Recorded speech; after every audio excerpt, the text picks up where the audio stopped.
Hopefully I had some technical issues this morning. Hey, good to meet you. Yeah, it's nice to speak finally in sort of person. Yeah, I've modeled my entire look about a few months ago. I was like, you know what? I'm just gonna chase this dude's look. I swear to God. Oh, that's Like, amazing. That's I'm gonna amazing. I'm gonna shave my hair. I'm gonna get a man bun. Let me see the back. I wasn't sure how to do the back. Let me see the back. Okay, so it's a Oh, mohawk, not all the way around. Okay, good. that's it. Okay. Yeah, it's basically just the lazy man's haircut. I think I've had it for like, I don't know, 7 years. So, Yeah, I didn't go all the way around either. I left the patch in the back too. Okay, great. And then do you have to grow that in the back long enough to be able to eventually pull it up so you don't got a bunch of stragglers? of course. Yeah, exactly. All right. Yeah. If if I had patience, I would have let this grown out the whole thing, but I just got lazy and started shaving the sides, and then you Dude, can't go back.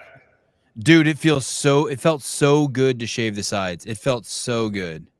Yeah, it is nice. Yeah, it works well out here because it's hot as balls in Bali sometimes. So yeah, right now the aircon just went out. We're in our new upstairs recovery zone massage physio room, and I had a race over here because, like Bali is, we had construction this morning next door to my villa. But of course, today is the day they have hammers and guns and banging and everything. But it's been a quite nice construction so far. Okay, bam. Okay, I put your Instagram under there. Are you cool with that? I'm very cool with that. Thank you. Okay, good. I Yeah. think I'm shadow banned as well. So I've been at 100K for a steady full year now. So it goes up and down, but I've never seen it really tick anymore. But I'm kind of, I don't really give a shit. Dave, correct me. You're the owner of Wanderlust CrossFit Wanderlust. Yeah. So we kind of rebranded a few years ago, Wanderlust Fitness Village. And Okay. also CrossFit Wanderlust is inside of that. So yeah, I started CrossFit Wanderlust in 2015, to affiliation 2016. And where are you a native? Where are you born? Yeah, so I'm from sort of your neck of the woods. I'm from Orange County, California, so just below Los Angeles. The old OC, Yeah. as that word. Hey, Depending on but I the think age I of hear your an listener, they accent. might recognize. Sorry. But I feel like I hear an accent. Yeah, I think over 10 years, I've kind of picked up some maybe the colloquialisms that are happening there's so many Australians here in English, so. Wow. And you found CrossFit while in the United States? I did, yeah. The very long time ago. I think it was more like I stumbled across it. Remember the movie 300 about the Spartans? Yeah, I saw that pre-production. I think it was Mark Twight and Jim Jones, all that stuff. And I was just more of like a bench press kind of running, trying to be skinny guy. And I love that comic. And then I was like, oh, I watched the pre-production, and then I saw this stuff, and they're doing like burpees and sprawls, and and I was like, that's pretty cool. And then I started trying to research, and I found, oh, he was attached. I think I don't even know the whole story with CrossFit. And then I'm like, what's CrossFit? Googled that, started downloading the PDFs back in the day.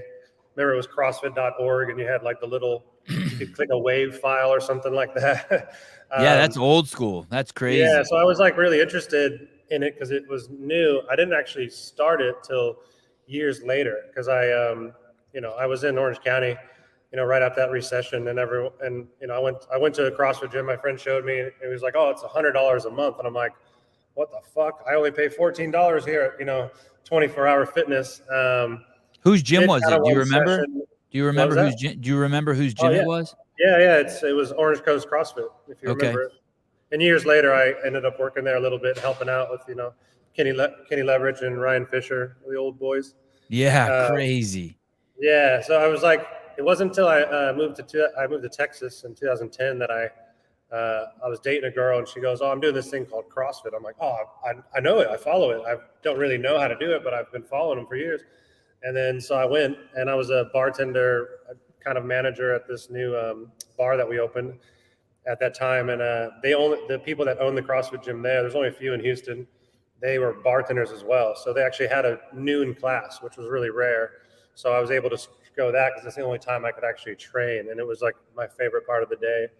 Obviously, they were brand new, coaches. I think maybe 8 months into it, so we're all new, like figuring out the power clean and all that crazy stuff. I remember watching someone do a 225 clean, you know, and we were all like, that is fucked up, man. No, I will never do that. You know, I was deadlifting it at the time going, this is crazy. You know, like that's what's cool about this sport. Like, you know, I was talking to someone the other day, like you look back at the original games and things like that, and you're like, oh, I could do that. That's super easy. But like the evolution, seeing it to where it's gone now is just so impressive, you know?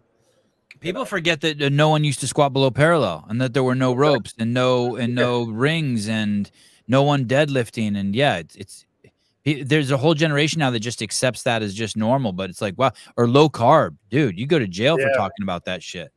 Oh, I know, it's just so silly. I actually did paleo before I did CrossFit. Like one of my good friends in America, he was a CrossFit kind of guy. I didn't really know about it. He was kind of in there. He goes, oh, I do this kind of paleo diet. And I did this I started it like in 2009. And I went hardcore. Like, you know, that first 30 days was like, I didn't even put salt on shit because I thought, you know, I was just being good. You know, I did pepper and mustard. That was my only thing. And then you know, the next month, I got pretty shredded up, leaned out. You know, I was just doing lots of running and stuff then too. But yeah, but I've still kind of adopted that same diet for the last, well, I guess it's been 14 years. So, you know, I go back and forth. I go through different things. When I was competing a bit more, I was trying all the heavy carbs and stuff, but I was just, sometimes it doesn't do me as well. It bloats me up and fills me full of inflammation sometimes. But I do see a need for it. I've changed my diet so many thousand times, you know? It's fun. It's fun changing the diet. I like it. Yeah, absolutely. Yeah. Yeah, it's a good adventure. Lucky Camera Straps. I visited Wanderlust in June and got coached by Dave and his team. Thanks for taking the time to chat, Dave. Oh, that's of course, no worries. Yeah, I had a lot of nice people reach out this week saying, "Oh, I'm excited to listen to this podcast," and you know, it's cool. I'm super happy to be on here finally as well. Like I know we chatted years and years ago during the crazy COVID time. I don't know if you're allowed to say that online. The crazy, you know, virus times. Okay, so Bali is smack dab between Vietnam and Australia. Correct. Yeah, it's a state in Indonesia. Okay, it's a state. Okay. Yeah. And it's funny. A lot of people don't know about it. I didn't know about it even when I was first backpacking. That brought me out here. You know, you always just hear Bali, but you don't hear, you know, what is that exactly? You know, is there a nonstop? 280 million people. How many? 280 million in Indonesia. Yeah, I think Bali's around 6 million people. There's that many on Bali? It's a lot of people. Yeah, a lot of people. Can you fly nonstop from the United States of America to Bali? No, like right now, no, generally not. You'd fly either to Australia or maybe like to Singapore, and then Singapore is only an hour and a half, 2 hours away from here. So how about to Hawaii? How about straight to Hawaii? No, you'd still have to go hit Singapore or Australia or New Zealand or something. Yeah, like I've tried to break it up a little bit. Generally, the main shots are, you know, because I'm from LA area, I would go LA to Singapore, Bali, or China or Taipei, something like that. Dude, this island right here has 6 million people on it. Are you kidding me? I think that's what it is. I don't hold me to it, but I'm pretty sure it's a pretty large island. So like, I mean, it's not massive, but there's a lot of people here. Yeah. Where are you on this island? So if you look at that little thing called Denpasar at the lower end, yeah, we're kind of down that way, a little to the left. Yeah. Over here? Actually see where it says Dalung next to it? Yeah. I'm kind of like just a little below that. You'll probably, if you zoom in onto that where it says Dalung a little bit lower, you'll see the gym. It'll probably pop up. Keep scrolling in. Yep. Let's see. Yeah, pretty close. Is it on the beach? We're about 3 kilometers from the beach, maybe a few miles. Oh, that's nice. Oh yeah, you have to go up a little bit to where you see up the corner left, it says Finn's Recreation Club. And then you got to scroll up a little bit. I'll show you. And also you could just type in Wanderlust Fitness Village or CrossFit Wanderlust. This is more fun. Yeah, this is true. Okay, go up towards that street. You're kind of actually at my house right now. You're hovering over my house, and just go up a little bit more. Yeah. Don't give anyone my exact address. That could go funny, right? A little bit more. Keep going up towards the right. Yep. I see Pepito's Market, Nirvana Yeah, that's Fitness and pretty good. Wellness. Oh, I Yeah, see it. and there's Holy Wanderlust. shit, dude. Yeah, that's it. Wow. Funny little place there, huh? So, yeah, it's my most favorite thing I've ever done. I'm very proud of it, and it's just cool to connect. Like we get so many. It's obviously very transient here. We get so many different people from around the world, and just new faces every day. Every class, we ask if anyone's first day, and 5 to 10 hands shoot up saying, "Oh yeah, it's my first time here." So it's impressive in the sense that we get to meet and kind of touch these many people and hopefully kind of put them into their either first CrossFit class or put them into something, something positive or healthy and leave them going. Are you an active affiliate? Are you still an affiliate? Yeah, absolutely. I'm like I fly the CrossFit flag pretty hardcore. We only changed it once I expanded and I had we started offering so much more than CrossFit here. We started with a small hall, and then I added on an open gym, and then I added on a second studio, and then we've added on now MMA, and we have boxing and fighting and all this stuff. And now we have a hotel and a pool. So it really took on this kind of village style. So I was like, that's kind of cool. We'll call ourselves a Wanderlust Fitness Village. We're also home of CrossFit Wanderlust, that kind of thing. So we have so many different caveats here, or facets, I should say, of fitness. So it's kind of people get here and they go, oh, okay, it is kind of like a little village. You have everything. You got your food, you got cafe, your hotel. I have dreams to kind of open up a barbershop, tattoo shop, and then have kind of like a Whole Foods store or something. So you could kind of spend your whole day or a whole week here if you want to. This is it right here, this place? Yeah, that's our on-site hotel, which is pretty cool. Yeah, this is nuts. Yeah, thanks, man. I'm super proud of that. We just finished that about a year and a half ago. We built all that during COVID, the pool and the hotel. Built the hotel's new. You built the hotel? Yeah. Well, I kind of got cheeky. I found like an old kind of homestay hotel that was right near the gym, and I had the land in between the gym and that homestay for the pool. And so I went over there during COVID, and it was a bit run down. No one was there, and I got a pretty good deal of a lifetime.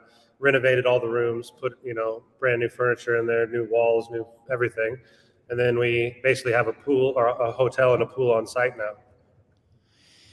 Okay, 2000. You went there in 2000. Why did you go there originally? Why did you go to Bali originally? So I was backpacking in 2012. I left the States in 2012, like February. Left Texas. Yeah. Heartbroken. Girl kicked you to the curb and you went to Bali. No. Probably the other way around, maybe. Okay. Oh, okay. No, I was single and mingling and living my life, I guess. Yeah, I just had this desire to like travel. I was planning. Long story short, I was planning on leaving in 2009. I got real sick in California. I had an E. coli bacterial infection, almost killed me. I was out in the old Hoag Hospital for 11 days. Just kind of ravished my entire body, like my intestines and everything like that. So I took a little departure I was supposed to go to Thailand later that month. And obviously the doctor's like, do not travel. You're still coming back. Like I lost 10 kilos of weight. I was like, it took me months and months to even get back to where I could run, a mile. So I always had this desire to travel. And then I'd already minimalized my life quite a bit. I, got into this minimalistic thing. I sold my car. I sold this. I was just like trying to after that recession in 2008, 9, it was I didn't know what I wanted. I was like, I'm almost 30. What am I going to do? I just want to figure out some stuff. And someone's like, did you lose anything in that? Did you lose a house in that? Yeah. I was younger. So I was only 29. And I bought a house with 3 of my friends in Costa Mesa, only a couple miles from the beach. It was awesome property, but we, after all that stuff went upside down and flipped around, and I had a job that was quite good. I lost it. My roommate had a good job. He lost it. And it was just that triple of that, waterfall effect. So anyway, long story short, I got a job in Texas with one of my best friends. He wanted me to run a bar. I was kind of the front man and learned the bar business. So that was quite fun. But I said, I'll give you 2 hours or 2 years of my life. And then pretty much the date I left and went to Thailand. If someone's like, go to Thailand, it's cool, it's cheap. You can do some fitness stuff and, just travel around. I'm like, okay. So I saved up like 25 grand and then just started going. And I did about 6 months before. By yourself. Yeah. Wow. Well, the first 2 months I brought my best friend, Matt, with me. I said, you got to go with me. He goes, I have no money. I'm like, I'll pay for your ticket. I want a friend, because I didn't know what it was. There was no Instagram. No one was really talking about these places. So he went with me for 2 months. He left, and then I was on my own for the first time in my life. And I was just like, I have no emails to check. I have no employees to talk to. I have nothing to do except do me. I might sleep in, or I'm going to go to the gym, or I'm going to go eat some food. And it was a very big part of my life. I think it shaped a lot of things at that point in my life. And as we are when we're young, we really rely on, I think, friendships and talking to people. And I used to remember we'd call up, hey, what are you doing today? Okay, cool. Well, maybe we'll meet up later. It's like you always want to see what's on for the day. And this was the first time I had nothing, but it was quite freeing. It was weird at first, but it opened up my eyes a lot, and it made me work on myself, which was, I think, exactly what I needed to do at that point. So yeah, I think after Thailand and Vietnam and all these places, someone told me I was in a hostel down in not Sri Lanka. I was in Malaysia, and I was going to go to Sri Lanka. I still want to go. Haven't been. This guy Fraser, I met him. He's from Canada. He goes, "Oh, are you going to go to?" Oh, I know him, Matt. His parents are professional ice skaters. Yeah, that's right. He's pretty big. He's big on the internet. It was this guy just randomly I met, and he goes, "Oh, are you going to go to Bali?" And I was like, "Oh, I don't know. I heard it's really touristy." He goes, "Yeah, because it's fucking cool."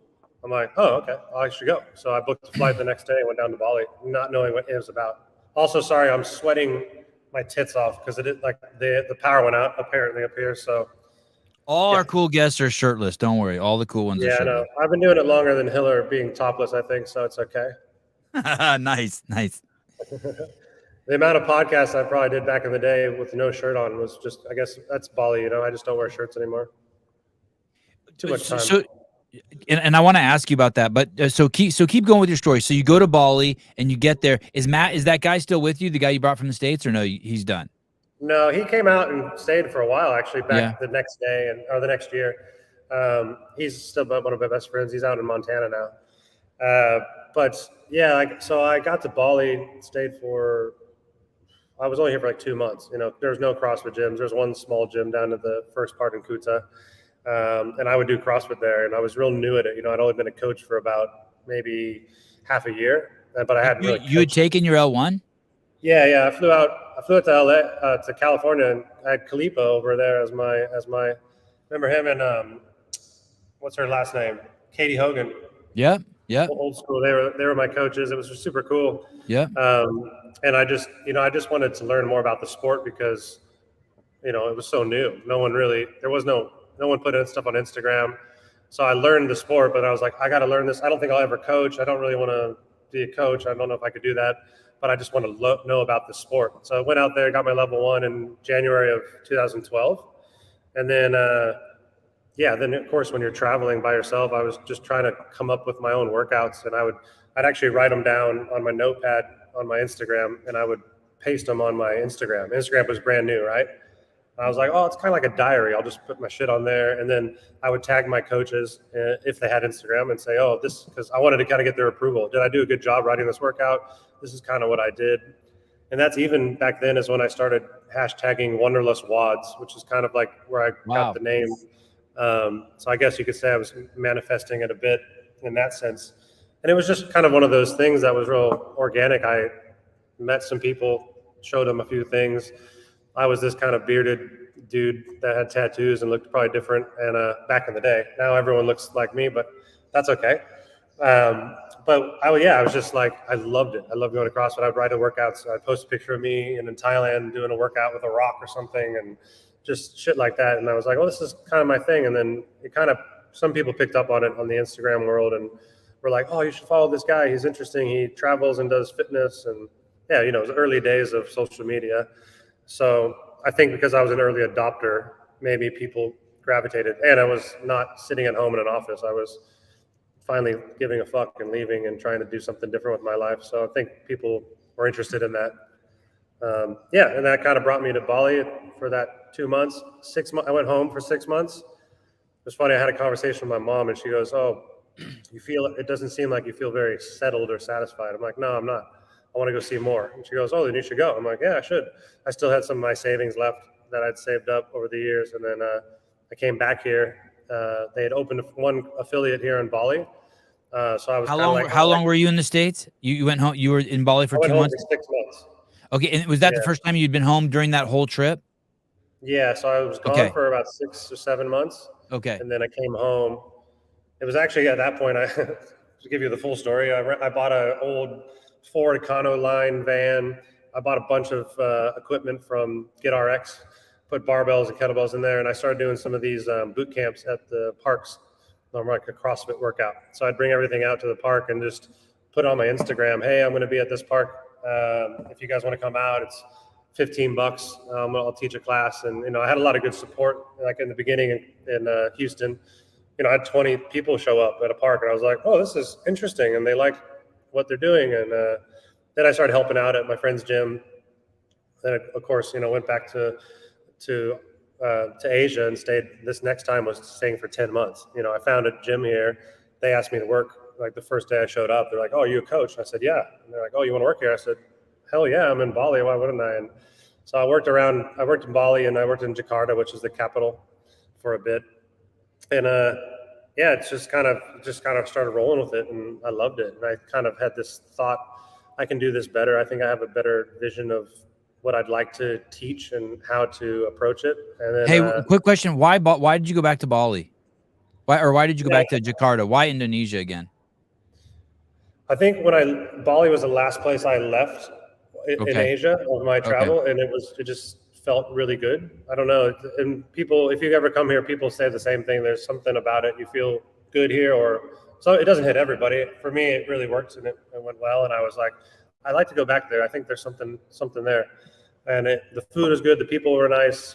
I liked the way of life. And then I did have that little brain child in my head saying, I think I could do this. I think I can do my own gym. No idea how to open a business in another country, or how to do it. Where do I get the money? I have nothing. I was trying to figure that out. So I did. I left in 2014. I was gone of 2014. Lived in Dominican Republic for a few months, working as a coach down there. Someone found me on Instagram saying, "We saw you helped open a gym. Can you come to help us open our gym up?" I said, "Sure." And then in my head, I was like, maybe I'm the guy that like teaches other gyms how to open and how to On be small good coaches. islands in the middle of nowhere, yeah.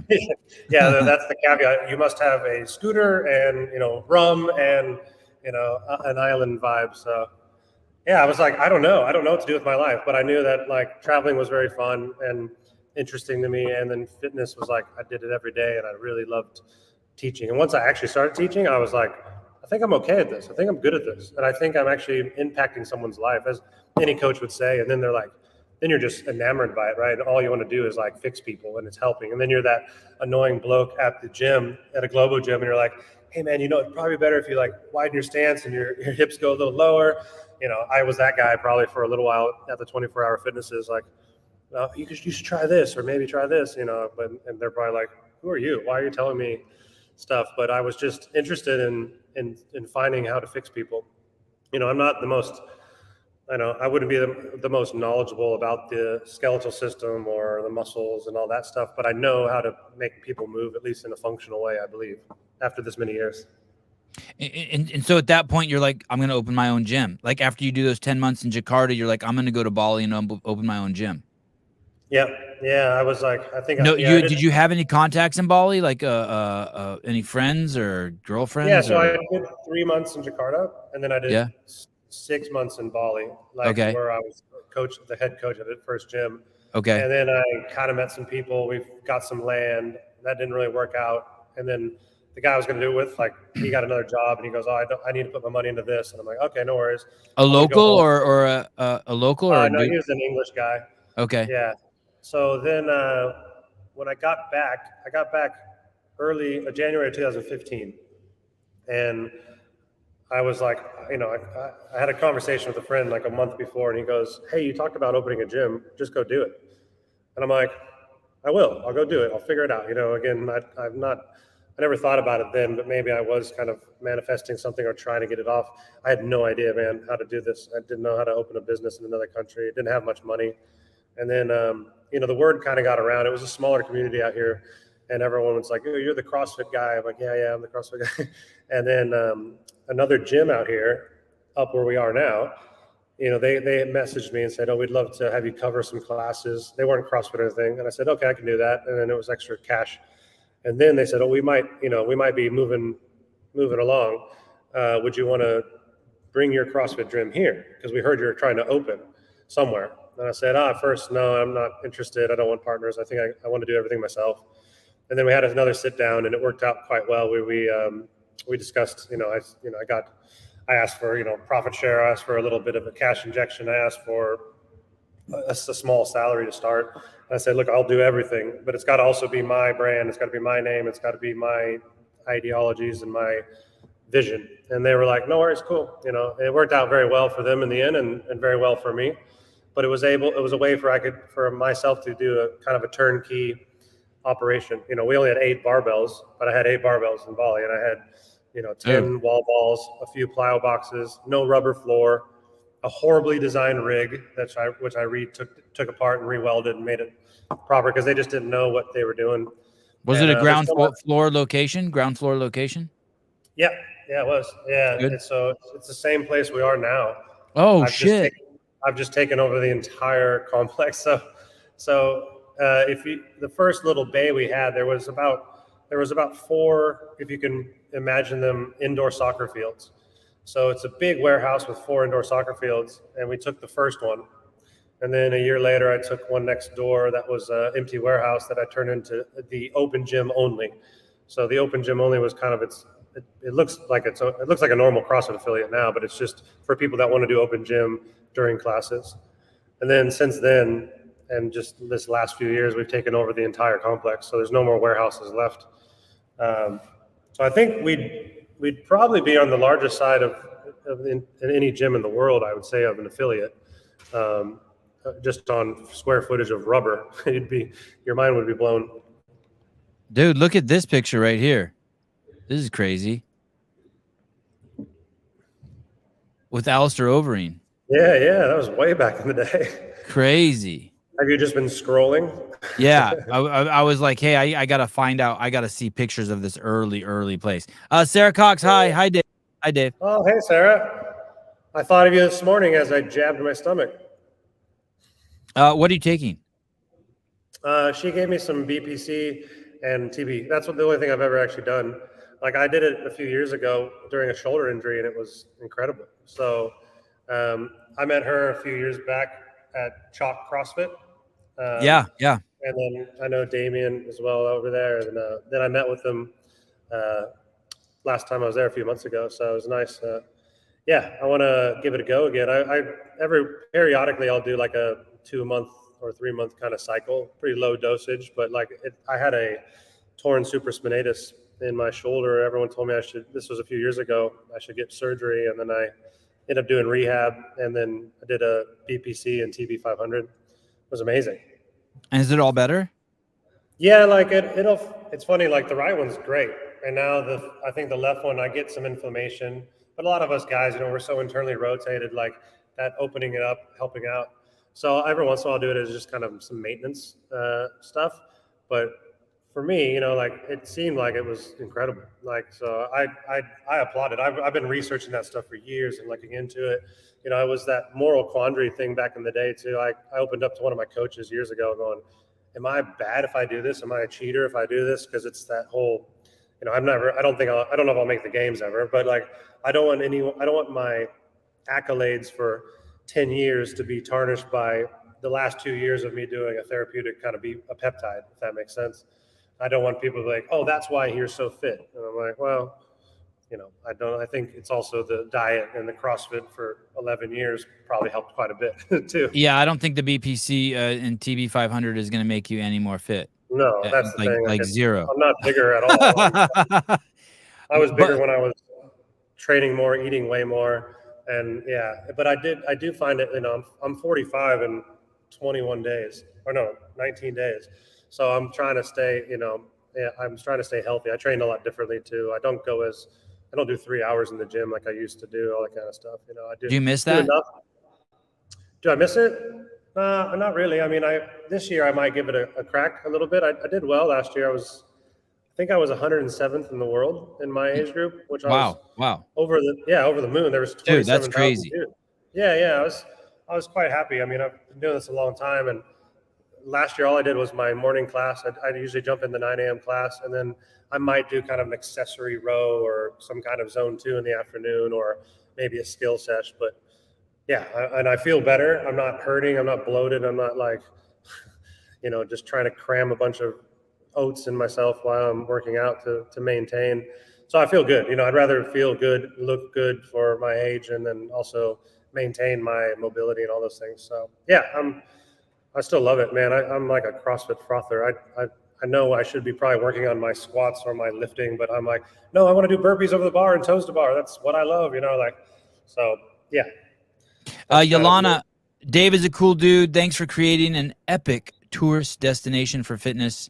Monthly subscription. Thank you, Yolana. That's so nice. Yeah. It's crazy. Like it's my favorite thing to see people here. Like I said, right now we're about almost 300 people checking in for classes per day, which is holy cow. Unreal. Yeah, it's a monster. How many of those are tourists? 90%. Yeah, I mean, I'd say I looked at the numbers of 90%.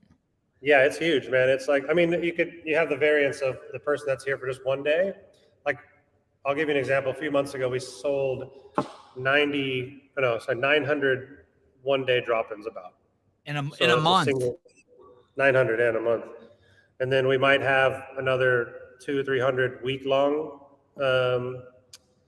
members. And then we have monthly, we have 2 weeks, we have 3 weeks, that kind of thing. So, yeah, there's a big old class. What's that?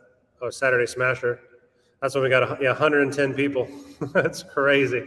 We maxed out that room. Well, sort of. We got more room to go. Oh, there's old Zach Thomas. Good old people there.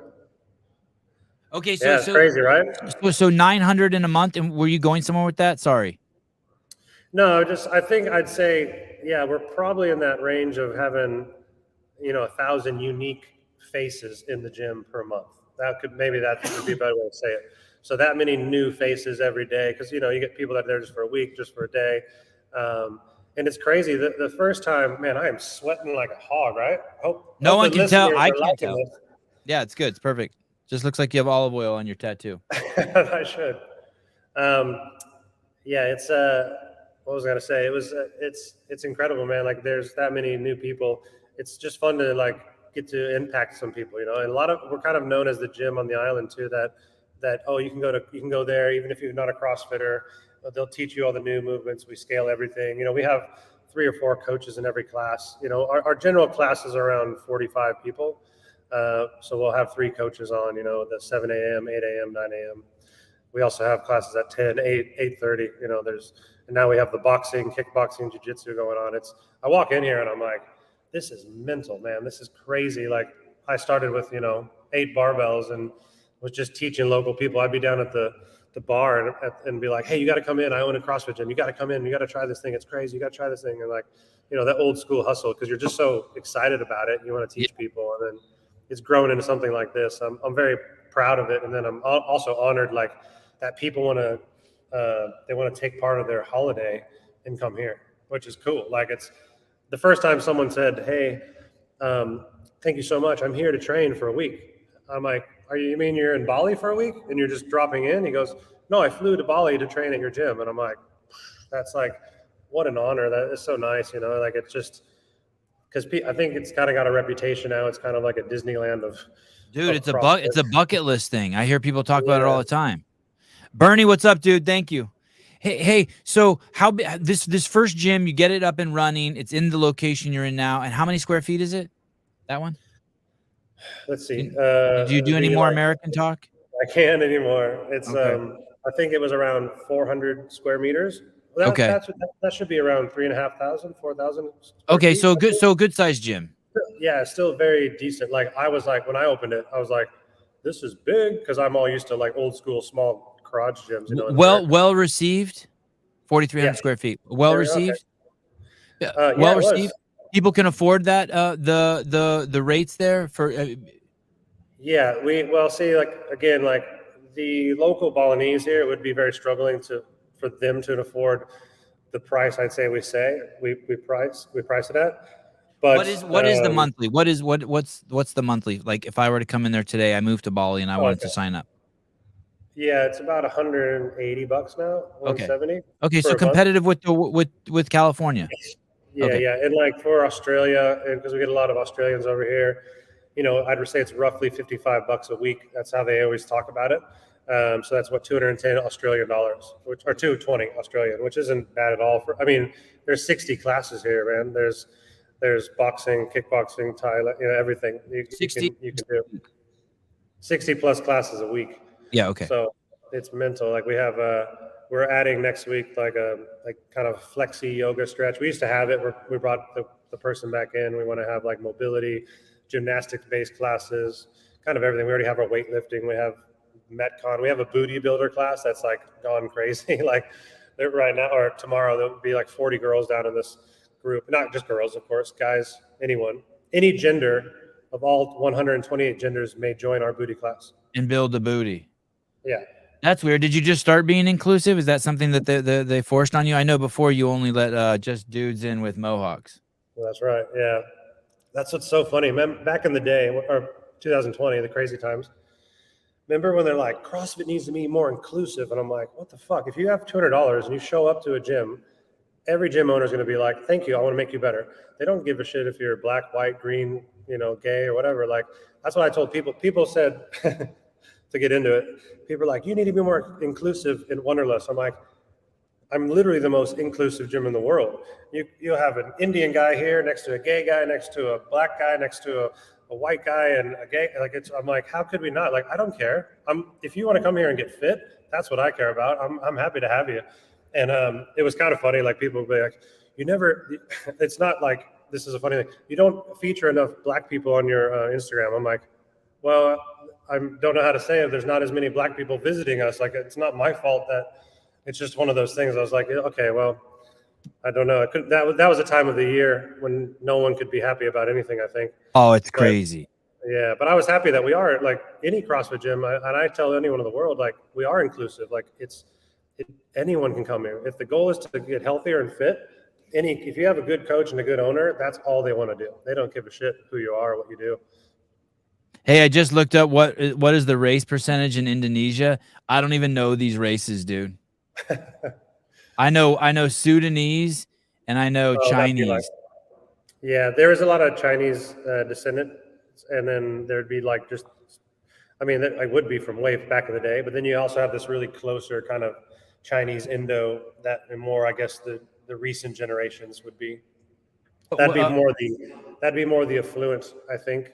I thought Sudanese was from Sudan. I just clicked it. Images. Nope, those people aren't from Sudan. No. Nope.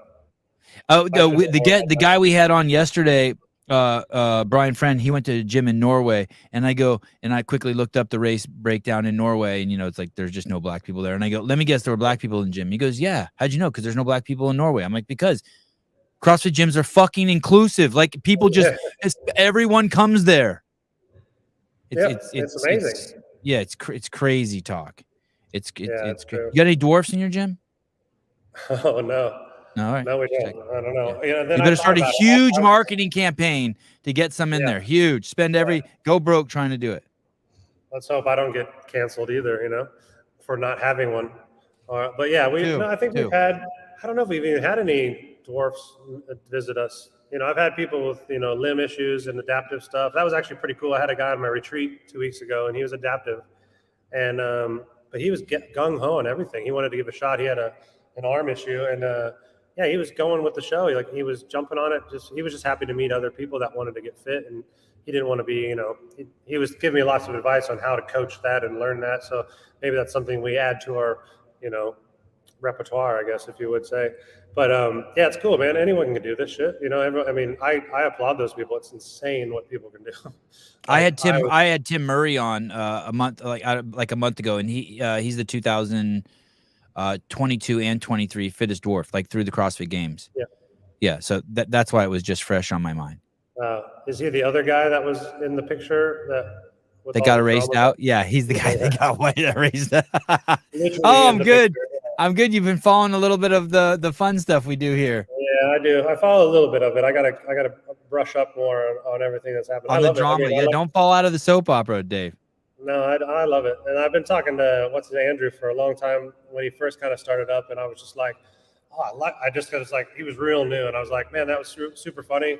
I appreciate you, like, because I'm the no rep kind of guy too. Like, it's not like I'm a dick about it. I'm just like I really hold the truths of this like fitness regimen that like changed my life and others, and I'm I did even like a little speech about it before he went off on his stuff and about like why it's important to have standards and why I did this in front of my whole gym, and I recorded it, put it up, and it was just important to me because like there's too many easy things in life, and there's too many things that we can go around a standard in life. And I said, this is why we come here to like hold this together, because it will change someone's life eventually if they can kind of hold the standards and do what they're asked to do, as opposed to saying, well, it's easier if I step over the bar instead of jumping over the bar. Well, tough shit. Like you want to have. I did say that to someone. It wasn't not a negative way. I said, look, No. it's good. A hard thing is good for you to get to because you're going to get better from it.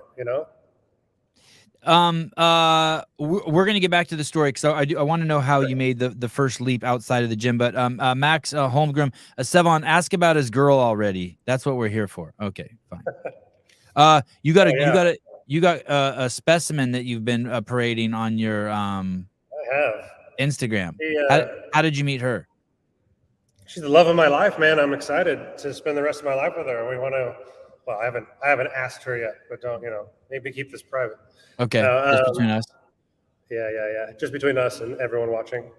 But no, yeah, we met actually through kind of a mutual friend. She'll say the story differently, but yeah, we met, and it was a friend out here. She goes, "Oh, this girl Sharni, I think you guys would be great together. I think she's single now." There she is. That's at our villa. She loved this. You watch her face. She gets super scared here in a minute. She just broke her elbow, poor thing, and she's been just training at home and just trying to do as much as she can. Oh, okay, Dave, hold on. Go back to that video again. That's where you live? That's where you sleep at night? Yes, sir. That's where we both sleep at night, sir. And what is that, a swimming pool? What is that? Yeah, that's a swimming pool, and then we live right on the rice fields there. So that's about 2 or 3 minutes from my gym. That's crazy, dude, that's your view. That bike just stays out there? What was that? Oh, no, I put the bike inside just so it doesn't, because it's kind of humid. I don't want it to get all rusty. But, easy promotion. Maybe Concept will throw me another one. What a life, dude. It is good, man. I'm very blessed and very happy. I worked my ass off as well, but like these are the kind of cool things in Bali you could do too. Like I got that house during COVID, and I got a really good deal. I think I picked up that place for about $8,000 a year. So it's a lease. And then I renovated it myself and did all the nice stone and tile and put the glass there and made it a little bit more my style. And then, it's, I never knew if I would have a girlfriend. And then, we live here together, which is amazing. It's a little 1-bedroom, 2-bedroom kind of place, kitchen. We got this view, which is sick. Yeah. Her ass is also pretty sick. Yeah, it's pretty crazy. Okay. We'll come back to the girl. So sure. So when you say this is your villa, this is at the gym too? Well, right now I'm upstairs. So we have our pool. I could give a little spin around if you want to see that. Sure. So that's where I'm sitting right now. That's the pool and the hotel. So that's CrossFit Wanderlust. That's the Wanderlust Village. I'm looking at it right now. You're there. Who's normally in the room you're in? Is that where people eat or? Well, I just opened this up. So we're opening it next week. On that side is the gym over there. And okay. That is the hotel and the pool, and I'm kind of in the middle. So this upstairs area we're launching next week. It's got 3 physio rooms right here. So we got physiotherapy, sports massage. We'll have red light therapy. We're going to do the vitamin drips and all that kind of stuff. Yeah. And then kind of the rest up here is going to be kind of a co-working space. I just kind of designed it all. It's still a bit bare bones. So we'll have co-working, and you can kind of hang up here and use the Normatec boots and relax. If you're a member up here, it's fine. So I'm just trying to create more spaces where people can kind of hang And obviously, the old adage is like, the longer they're here, the more they're going to spend. Not that I'm trying to gouge people for money, but like it's. Is there booze there? Is there alcohol there? Yeah. So I could come there. See the bar over there? So I could come. It's like a honeymoon place. I could come there, work out in the morning, get drunk, work out again, and just hang out and. Yep. There. Yeah, if you want. Yeah, and we have. And bring my computer and get some work done. There's internet, Wi-Fi. Yeah, good Wi-Fi. Obviously, shit. today is a bit off. I'm streaming off my phone, but it works just fine. So we'll actually have dedicated Wi-Fi up here for like more of the coworkers that want to work. There's so many transient people that live here, that visit here and want to work. So that's kind of why we do it. But yeah, man, I'm excited to launch this next week. It should be pretty cool. And then just get people up here. How many square feet is the property? Is it? Do you do hectares or acres or like how, I think I got to show you. I should have sent you this. I have this. Is it more than an acre? Drone shot. Is it more than an acre? Yeah. Well, I believe so. Let's see. I'd say there'd be an acre's 20,000. An acre's 40,000 square feet, which is I don't know how many. Fuck, I've learned meters now, but I still know the conversions got me a bit. Caleb will do it for us in 1 second. He'll tell us how many square meters 40,000 square feet is. Okay, cool. How many rooms is the hotel? There's 12 rooms. They're like boutique rooms here. We also have some villas on site, or villas like off site, maybe 500 meters away. So we have some villas as well. We're trying to get more and more because the accommodation's gone nuts. It's like full all the time. Sevy's going to leave the country. I'm thinking about it. So that's it's 3,716 square meters is 1 acre. We might be. So, no, that's wait, I'm trying to think it right now. Maybe close to it, yeah. Oh, so we'll be over an acre, I think just in like flooring, I have almost 2,000 square meters. Holy rubber shit! Flooring. Wow. Yeah. Wow. And then you add like the pool and all that. Like it's pretty big imprint. Maybe we're right about there, which is pretty cool. I should actually get a proper survey of that going, which would be pretty interesting. Are you glad you're doing this? Are you scaring the shit out of yourself? How big you're growing this? No, man. Like I've always just kind of rolled with it. Like I think I've got that kind of wild, I would say, entrepreneurial mindset where I enjoy the creation. I enjoy what's next. It's probably my ADHD as well. Like what can I do? I want to keep myself busy. Sometimes like it's overwhelming. Like I had something this week where a couple key managers that got a new job, and I was like, oh no, everything's going to blow up. And then I'm like, no, it's going to be all right. We've been here before. But like I went from 30 employees, local employees about 2 years ago to about 85. So we have 85 employees between the hotel staff, the food and beverage, the cafe. I mean, we sell a ton of food here. It's insane. We also have food like online. So it's kind of like an Uber Eats. So we sell a ton of food here. It's mental how, I won't go through all the numbers, but it's a lot of food, let's just say. So there's a physio place, there's a gym, there's a hotel, there's the classes, like the fighting classes and shit like that, and then there's restaurants, and then there's a delivery. There's a delivery service. You think there's people who eat your food who've never stepped into the hotel, the gym? Yeah, we've kind of built a pretty good. This is crazy. Name. Yeah, thanks, man. We also have another cafe down towards the beach, just called Wanderlust Cafe. It's a standalone place that does quite well itself. So we kind of had this idea. Well, I met a really amazing chef from Australia. He did a consultancy for us, kind of went through our food. And I just asked him, like, I don't know how to cook anything. I can cook a coffee. That's about it. And I just said, hey, man, I'm kind of against the seed oil thing. I'd like you to just cook with, olive oil, coconut oil, and butter. And, like, find the freshest ingredients and do, like, a healthy twist. Let's try to do without calling it health food. And then he did it all and came up with macros. And people love it, man. Like, the food's insane here. Like, and it's a fraction of the price, right? You can get we have avocado on toast with eggs. That's freshly made. I think we sell that it'd be about $7 US, $6.50 US. So it's pretty cheap. Yeah. Okay. So what was that? Go back to the girl real quick. We're going to come back to the business. I got to make sure I close it. So your friend says, yeah, she is. This girl, Sharni. There's this chick, you got to meet her. She's single and you're single. Good Yeah, job. That yeah, was yeah. fast, Caleb. Good job. And so, Thank and you. what did you think? Did you think, oh, yeah, I've been there, done that?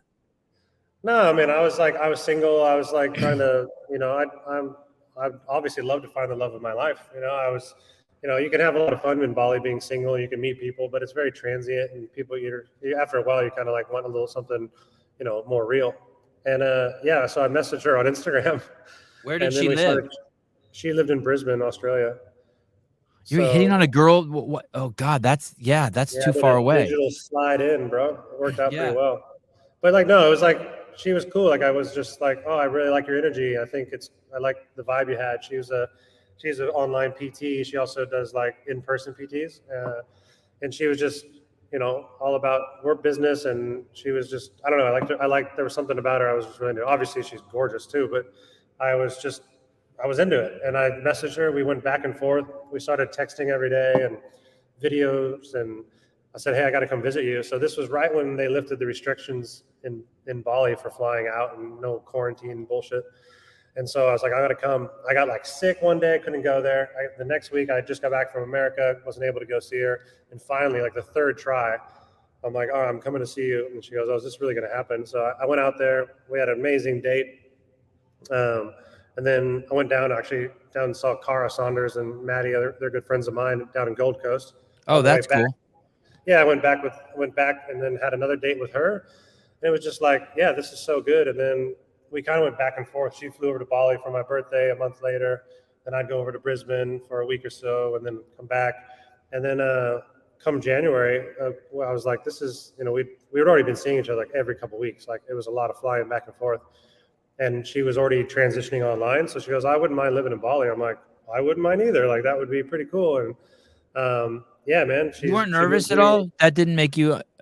Oh yeah, of course. She Yeah. jokes, even this morning she jokes, she goes, remember that you told me you wanted me to like live in a homestay when you first moved here so we wouldn't be too close? And I was like, yeah, I was an idiot. But like once I was like, man, I don't want to spend any time away from you. I really love you. And in January, we kind of made it more official. And then like she moved here a month and a half later. So she's been here about 5 months now. And we've already traveled to see the States. She met my family. I've met her family. It's all good, man. Like it's crazy. And you'll see if anyone's probably followed me for a while, they'll know that like I was always like just talking about CrossFit and travel. Now I'm just talking probably annoyingly about love and this and that stuff. But I do it's both. so obvious you're in love with her from your Instagram account. You're so happy. Yeah, man. It's cool. like my Instagram is my diary. I don't really care if people like it or not. Like if they're into it, fine. But it's good. It's funny the amount of people that told me to like, I'm so stoked for you. Like I had ex-girlfriends message me going, hey man, I'm really happy for you. Like it seems like you found the love of your life. I'm like, yeah, thank you. That's pretty cool. Yeah, that is cool. Yeah. When you come to the States, who watches the Empire? Yeah. Well, I got some really amazing people in place. Well, one of my head coaches, his name's Sam. He's kind of like my eyes and ears, and he runs all the coaches and the coaches development now. So he's been working for me 8 years. He stumbled in here when I first opened. Wow. Yeah, he was a small young English kid, came in here and he had nanos. I was like, oh, do you do CrossFit? You want to work out with me? And he was like, okay. And then one thing led to the other, where he helped cover a couple classes and helped me out. And then now he's like my full-time head coach, and he's a good friend of mine, obviously, as well. I just gave him a small piece of the business, and I want him to like really grow and thrive with us. Like, I'm not greedy at all. I want our business to grow and do amazing things for everybody, And so he'll watch it. And then I have the key managers in place of all the heads of departments for food and beverage, for hotel, for recovery. It's still but a bunch of me looking and finding and fixing and cleaning and say, hey, do this, let's this. It's a big operation now, but I love it. It's my baby, right? Farmer Fit. I'm stoked for you, Oh, Drisk. nice. Lovely. Thank you, brother.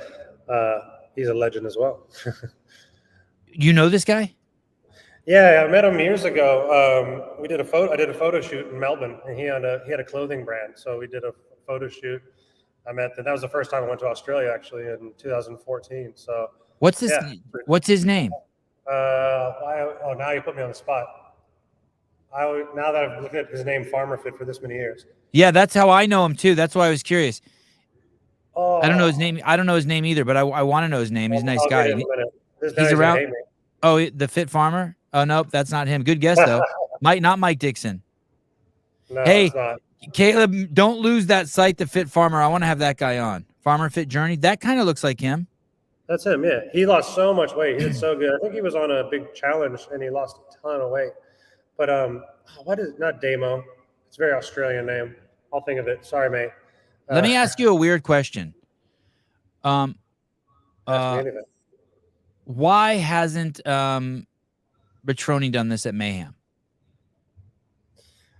I don't know. I mean, his place is massive too. I mean, in the sense. But the maybe hotels, the restaurant, the pool. Why hasn't he done? Let me give you a stat that's just fascinating. There was a time when, and it may still be this way. There was a time when L1 sold faster in Cookeville than anywhere else in the world. More than Paris, more than LA, it was the spot. And I'm not talking like 1 month or just 1 year he won. It's like year after year. And not only that, but you would hear stories of people who would collect $10,000 from their friends and then go 3 hours out of the way to swing by Mayhem and buy clothes for people. So you know what I mean? Someone dropped $10K on shirts and shit. So it's a viable business for sure. Yeah, I wonder why. Have you ever talked to him about it? Have you been like, "Yo, dude, what's up? Why no hotel?" Yeah, man. I mean, I'll suggest it to him next time I see him. Are you friends with him? Are you friends with I've Rich? met him a few times. He's really, really nice. Yeah. I think I talked to him a bit down at Rogue last year because I was hanging out with Cara again. Like, she's a good friend of mine, and Maddie and her daughter and her new son. But yeah, they he was super nice. He goes, "Oh, I have heard." I think he came to Torian a few years ago as well. And yeah, I was like, "Oh, I'd love to get you to Bali sometime." And you're like, "Oh, that'd be cool." I think he heard of Wanderlust, which I was like, "Oh, that's so cool." But yeah, I mean, it's a cool business. Like, I think Bali obviously has the tourist. People are always going to kind of come in, and like, so if you do want to come here, you're going to be like, "Oh, I'm going to go surfing. I'm going to hike. I'm going to do this, and then I'm going to also go to Wanderlust." It's pretty cool. Like, I'm proud of it in the sense that people want to come here and train. Right? I can't think of anywhere else. Can you think? Is there anyone else doing this? Do you know Dave Chaffee? Dave Chaffee, I think, owns a gym. He owns one in Paris, but he also owns one. What's the famous beach in France? Normandy? No, that's one. Not that one. What's the city? Nice? No. Right, sweaty. The Riviera, French Riviera. What's it? Yeah. Anyway. Yeah, I'm not sure. I think so I've been asked many times, what's this one piece of solid business advice? We'll come back to her. We'll come back to Miss Rain. Go ahead. Finish what you're saying. You've been asked many times. Many times, like, can you duplicate this? Can you open somewhere else? We'd love to do one in Ibiza. We want to do one in Dubai. We want to do them here. I've entertained the ideas. I've tried a few different satellite kind of ideas before. We actually have a second gym in Java, which is near Jakarta. And that's kind of locals only. It's a locals only gym, but it's branded Wanderlust. We send them the programming every day, and it goes okay. It's not anything to write home about, but it's cool to see that I've impacted another part of Indonesia, and their locals are getting something out of it. So it's really cool. It's a bit hands off for me now. I set it up and got it going. So that's interesting in the sense that I can, I thought maybe, what if this goes well, I could implement these over Indonesia, just in the sense that could really help the culture and help fitness here and health. But ideally it'd be cool to set up a big one like this in another country, surrounded by a hub of hotels or rooms or this, and it creates this kind of culture or village. You never know. Things are going that way, right? People are going less and less into, they want to make their own food. They want to make their own health. They want to do these things. They want to live off the grid. You never know. It could go somewhere pretty interesting in the few years. So I'm always open to ideas. So if anyone's got them, send them on to me. It's kind of a fun thing to do. I've had a lot of failures too, and I've a lot of some good hits. I've had many businesses over the last few years that I thought would be good. I implemented, put some money in, and didn't go. And then COVID hits. I'm still digging out of a hole for that. But yeah, on the most part, I'm getting into this kind of, in my head, I'm 45. And I still got more years ahead of me. I want to try some new things. I want to try some new businesses and ideas. But I'm also super happy where I'm at. I'm very lucky and blessed too. Karina Rain, could you, Dave, give us one piece of solid business advice? Should I go first? Yeah, I'm not going. You go. It's your show. I don't know. I mean, lately I've been having these chats with my employees and other people about giving a shit, which sounds so basic and real, but like honestly, if you have a business that you're interested in, and you like, this is what Alan Watts said back in the 60s or 70s. He said you become a master of what you love, and eventually you can start to sell that to people, or you become a master of your sport, and people relish in that and they want to learn from you because you're the best, and then you can start a fee for that and charge for that. So like loving what you do is very important to business. Being passionate about it, also doing it because you're doing it, you love it, not because you're just trying to turn a buck. I think that's kind of how for me worked very well, and I still hold that truth to myself. Like, I'm into CrossFit. I like CrossFit. It changed my life. I want to fix other people. Okay, cool. There's 8 people here. Oh, now there's 20 people here. Okay, I can raise the prices a little bit. I can do this. And then I've never stopped, even with all the expansion here. Back in the day, people go, oh, why are you expanding? You don't need to do an open gym. I'm like, well, yeah, I think it would be cool to have a proper open gym for people that don't want to do classes, and we're getting bigger. Okay, and it worked. And then I opened again. It got bigger and got bigger. So it's kind of one of those chicken or the egg scenarios. You got to kind of foresee it. But I did it because I wanted to give the customer something better. How do I make their experience better? And I think giving a shit goes a long way. And a lot of people get stuck up in the numbers and crunching it. Obviously, you have to make enough to make a business work. But in the CrossFit gyms and gym business, it's not easy anyway, especially in the States and other places with rents and that kind of stuff. And most of the CrossFit owners and gyms do it because they have a passion for it. They're working the morning shift and the night shift. I think here's a bit of an anomaly when I have this many employees and we can share shifts and move back and forth. And not to say that I'm still here pretty much every day, 8 hours a day, but that's because I like it. I'm having fun. I'm creating new things. So yeah, I think giving a shit and listening to your client, listening to the consumer, and trying to make their experience the best possible in the gym sense. I remember in the early years watching Dave as he would build the CrossFit Games, and just to use one example, he would never let the judges or the volunteers just walk out onto the field. It was never like, okay, move those weights over there, because they could have done that. It was like it had to look good. He gave a shit, even though like half the audience was gone and people were getting hot dogs and taking a shit and like whatever, moving to the next venue. He still cared how everyone marched out, everyone marched off. Everything went in a single file line. It needed to look good. Even in the back where the weights are stacked, it needed to be perfect. When I watched like him and Katie and Bill walk around the venue, like they give a shit. Like there's a stairwell this year where the athletes walk up, right? No one's gonna see it. And the walls were dirty. And Dave goes, either clean the walls or have them repainted. He told the venue that. I don't want the athletes going through. And they repainted the walls for him. Wow. Yeah, because you know what I mean? Like you give a shit. Like give a shit. It's crazy. Yeah. That doesn't come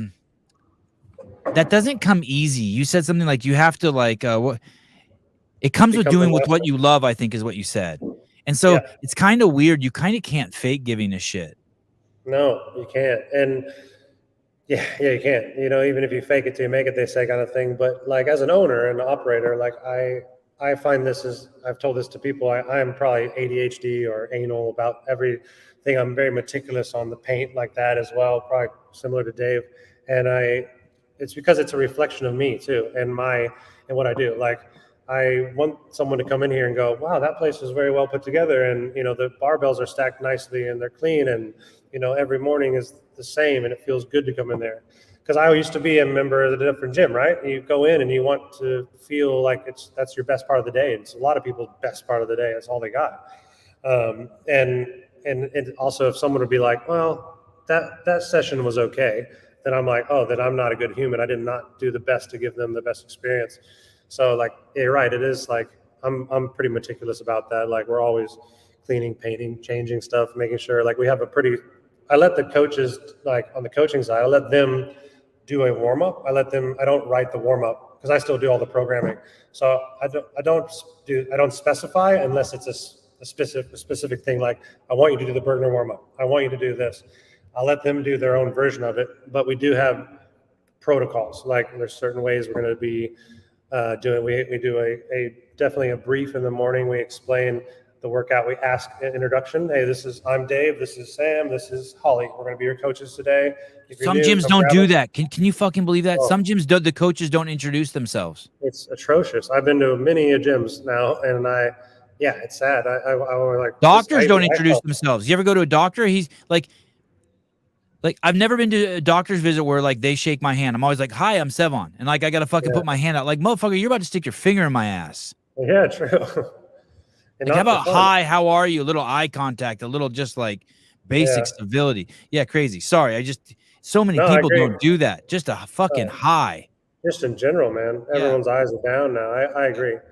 Yeah, so I think that goes along. And, we started this thing about 3 months ago where, because the classes are so big, on the way in, we kind of have there's the waiting area, and there's, 40 people waiting.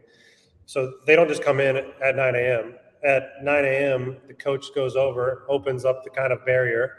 And on the way in, we fist bump every single person. We're like, hey, good morning, good morning, good morning. How are you? Good to see you. Bienvenidos. Welcome. Like all these things, we just kind of have a little fun with it. Inclusive. Bienvenidos. Inclusive. Huge. Yeah. What was that? Bienvenidos. Inclusive. Exactly. Yeah. Yeah. I try to do it. I go Guten Morgen. I try to do all my things I can remember. But that's gone a huge thing for us. And people like, that was so cool. You just fist bumped at 110 people on the way, and it was like, they feel automatically connected to you and the coach, even if they're brand new and some of them are scared to death. They're like, wow, I just learned that. Not all gyms can adopt that. But even at the end, I told the coaches at the end, when they're all on the ground dying, you got to walk up to them, you fist them. Good job, man. Thanks a lot. We're the gym that's known for fisting. And this sounds like a super spreader event, fisting everyone. Yeah, I don't care about that. More bacteria, the better. So you go from basically a one-room gym to expanding your gym in size. I mean, you're kind of living some sort of weird affiliate dream, right? I mean, this is the ultimate. Yeah. I know there's people who are going to hear this and be like, oh shit, I want to do this. And and some people are like, look at Ken Walters is like, yo, dude, Sevi, Cookville's a swamp. It's not an aqua blue ocean. Yeah. Okay. I hear you. I stand corrected. Is there an end to this? Like how much like, are you looking across the street and being like, I'm going to eat you? Like you're going to get that building across there? Yeah. I mean, I did that here. I've taken all the space we can. There is some rice fields behind us, probably good 10,000 square, or how would it be? 100 square meters? I can't remember, 1,000 square meters or so. I could take that over. We're probably going to do that, let's say, in the near future. We'd like to. I'd want to add, on top of my offices behind us, I want to add, like I said, the barbershop, tattoo shop, Whole Food store. Above that's going to be a Pilates /pole /yoga kind of studio. And, sky's the limit on that. I also would like to build like a 30-person hotel, a 30-room hotel next door. Because we have this kind of community here that stays all day long, if you have 30, 40 people staying, there's always going to be someone to talk to. There's always going to be something to do, have a chat, have a lunch, have a dinner. And it just creates this like hub. I've seen people sitting here after classes, even before we had the hotel, and I saw a business being made. They interacted. Oh, where are you from? What do you do? Okay, cool. Let's go grab a beer. I'll have this idea. And that's even cooler to me because my tagline is building better humans. So I'm like, how can we do that on all levels? If people are coming up here in this working space and get to meet and talk and advance their ideas, it only helps me, but it also helps them. And I don't know, sky's the limit, right? I'm not stopping until I need to stop. I'm still enjoying this. I'm still enjoying creating spaces. If I had more money, if I had all the money in the world, all I'd be doing is expanding and doing more stuff. Like I didn't open this to make money. I opened this to create like a life for me. And I was like super happy. I'm like, oh man, I remember the first time I got my little paycheck. It was like $2,000. I was like, I can live in Bali and I can have a beer at the beach and I can eat some food. I'm fucking styling, man. This is cool. Yeah. And I didn't have to stress about, maybe I was stressed in my last life where I didn't add stuff. I was like, now I'm actually more stressed probably because I have all these people to make sure we're okay. But it's a good kind of feeling. A lot of people depend on you. What's the community think about you? Do they like you for all the job opportunities and the people you bring in there? Yeah, I think so. I mean, we're all above board here too. We pay tax. We do everything right, and we employ a lot of the local that live in the area.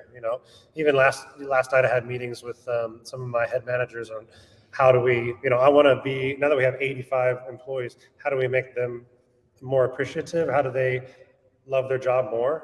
Even like recently I had changed all their shirts. They used to say staff, and now I have them say crew. And I say crew, serving cool. better, instead of building better humans, serving better humans. And I think crew is a little bit more inclusive. It makes them feel like we're all on this team together as opposed to just staff, Yeah. So I was I like it. Yeah. And I think I never thought about that until recently. And someone kind of suggested, I'm like, that's an amazing idea. I'll take that for sure. That's a great Crew's idea. a team, staff, it's like go pick up the trash. Right. Yeah. Yeah. And this is, some of the job isn't the most glamorous if they're mopping a floor or serving food, but like I want them to feel like they're part of this family. So I'm really working on kind of regaining a little bit of that.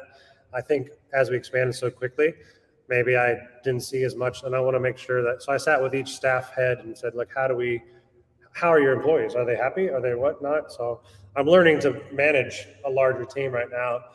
This was all off my back in the beginning, and now I'm trying to figure out how to do it better. When I don't even know what to call it anymore, but when all the world's governments were like, hey, you got to shut down, what happened in Bali? I'm assuming you were there and you basically got stuck there, but you were okay with it. It wasn't like being stuck there. You're like, okay, I'm home. Yeah. So it wasn't bad. I actually was stuck in Australia. Do you think people had oh, you were away from your gym? So that must have been horrible. Why didn't you take a boat there or something? You couldn't escape? There wasn't a way? No. It was that uncertainty, right? It was March 2020 when it all kind of started falling apart. I was visiting Cara, Saunders, and Maddie, and little Scotty at the time, and I'd stayed with them many times before, and I was like, all this COVID shit's happening. We're like, what's going on? What's going on? Sorry if I said that. I hope it doesn't ruin any algorithms. No, it's okay. Gets said on every show. Okay, cool. So it was funny. Like, I called over here and I was like talking to one of my business partners. He's not really as hands-on, but he was here. He goes, oh, it should be fine. Like, things are a bit weird. Let's just wait a week or two to see what happens. And then, of course, they shut all the flights down. So they didn't have flights for almost 3.5 months. And then once the first flight opened up, I flew back from Australia. So I was managing it from afar, at least for the coaching programming. But you lost 2,700 at 900 visitors a month. You lost 2,700 visitors if there were no flights coming in. Right. Yeah, it was pretty bad. Like, it was dismal for a bit there. We got down where we had maybe 50 people coming in a day, and it would be like, we were used to. So they didn't shut you down? They didn't shut you down? No, they did only for about 10 days, 2 weeks. Wow. Is that because they're Muslim? Do you hear the prayer bells like 3 times a day or whatever? Like, do you hear, that's what's good and bad here. Like, not good and bad, but like, Bali is the state that's primarily Hindu. So back in the day, I don't know the full history, but Indonesia is a Muslim country, right? Right. In Bali, I'd say 85% of people are Hindu. There'd be some Muslims here now because of all the travel and whatnot. But so we don't have all the mosques like you would have in Jakarta. So that's they only close you down. I lived in Jakarta before, and there's always the prayers, so it's quite loud all the time. When I was in Jakarta, I remember my hotel room had an arrow on the ceiling telling me which way to bow. I was like, oh, that's fucking commitment. Mecca or whatever, right? Yeah. People in the States were wearing masks while they were having sex. And you're telling me you were only closed down for like 10 days. Wow, what a great country. Yeah, we had to close. We were pretty good with the government there. I mean, we applied as much, or we complied as much as we could, or as much as we had to. And we had to have some squares and X's on the tables because that helps. And then you have, but there's 1,000 square meters of space. Everyone could have had their own like little room and they'd be fine. There's so much room anyway. And we just kind of said, hey guys, wipe your barbells down after and keep it clean. We said, if you don't want to come to the gym, it's okay. You don't have to come to the gym, but we're open. We're here. We're going to be teaching, and Bali didn't get hit too hard. I think Indonesia lost 50,000 people, 60,000 people. Not a lot in the grand scheme of 280. And I'm not belittling anyone's death, of course, but we know the math and we know how this works anyway with what deaths are calculated. We don't really know the numbers because the flu disappeared that year on the entire planet, which is weird. Yeah, that's the funny one, right? Yeah. So it wasn't too bad. I think the year later, or when there was the second variant or whatever, we shut down for 10 days. And even just 10 days, that's quite costly. But even through the 18 months we were open through COVID, we were hemorrhaging. So my pockets got very, very, very, very done. They were done at the very end. So luckily I had my runway ended about 2 months before. I had to borrow a couple bucks from my father. Just to kind of get it up, but it was a worthwhile. How was investment. that? Was that weird? How is a grown man borrowing money from your father? Are you cool with that? Yeah, I mean, it's humbling. Obviously, I haven't done that since I was 18 years old. So like, I've always been very independent. It wasn't a lot. It wasn't a not lot, but it's funny. But thank God. But thank God your dad's not a drunk passed out somewhere in Portland taking fentanyl. Exactly. So yeah, still being a dad. I mean, I lived at home until I was 34 when my mom finally kicked me out for the last time. I mean, like really? I get it. Yeah, you got to be. I'm gonna try to do the same to my kids. I'm gonna always I'm gonna raise my kid till I die. There you go. Try to be there for him. Yeah. That's as you should. That's so cool. That's really cool. That's what I want to do too. I'm excited to have some little ones here and there. You're very inspiring with your sons. I was told recently that I'm a know-it-all, and I think my way is the only way. And my response was yes. Correct. I've been told you're very opinionated. I'm like, yes, I am. That is correct. Like, I mean, like, what are you if you don't have an opinion? About it's even worse, right? If you could just go along with the punches, which we saw half the world do a few years ago. And you and I had many chats back during that. It was quite fun. Yes. Just silly, so silly. But it was that was a good time in life. I think it opened up my brain and eyes to a lot of things that. Me too, sir. Me too. Yeah. Yep. Expedited my awakening. If I was coming out of a cocoon slowly, it ripped the whole cocoon off, and I had to fly away. I hear you, man. Same, and it was good. Like, you had to take a time and look into some of these things that were misspoken or missaid, or propaganda stuff, and you're like, wow, okay, I didn't realize that. So my ideology has changed in a lot of things. Not that it was always that. I'd say I'm, as you get older, everyone goes a little bit more conservative values. Growing up, you're young and you want to break into a pool and do all these crazy things, and but I'm kind of in the middle of the road. But there's just two extremes now on right and left. It's crazy. So I just want to be a good person, get people moving, get people healthy, and I bounce off a bunch on Instagram every once in a while. I think that's why it doesn't move as much as it used to. But also the algorithms all changed now, right? Like, it doesn't seem to help people that are already 100K. It looks like I just literally stay. I'll have a reel go to 80,000 people and then 100K. It doesn't stay. It doesn't stay. Like, my followers go up or down 100 or 200 a day. It doesn't make sense, but yeah, I've been watching Josh and Dave have basically been at the same amount of followers for 5 years, I feel like. Really? Yeah. Yeah. I lost, and they took my account during that. I had an account with 80 or 90,000. Yeah. And they yanked my account. That big? Yeah. Sucked. Yeah. But I wasn't making money on it. I was just fucking rattling cages with it, but it was still fun. Yeah, for sure. I know. Yeah. Sometimes I hold my breath. I don't know. I've done so many. If anyone watches this, it goes back and Googles me, there's a bunch of hilarious things I've done. What's his name? There was a guy. I remember Armin. Is Armin Hammer? Yeah. That was my first celebrity. He did a thing back in the day about me. He goes, famous CrossFitter desecrates a Jewish memorial. So no offense, I did not. Right. If you Google me, it's bad, man. Like, I was in Germany. Okay, this was 2015. Oh, you did a handstand at the Holocaust Museum or something? Yes. That was me. Hey, blame CrossFit Gymnastics. No, that was you. That's awesome, dude. Wow. Yeah. I didn't know was he serious or was he joking? No, I think he was just having a little fun, because he would just do those talking points, right? Yeah. But it went viral, man. I had all these people fucking hating me, and then a lot of people were like, "Dave's a CrossFitter. Like, he was in Iceland doing handstands. He was there doing handstands. He's not like a dick, He's a nice guy. He helps people."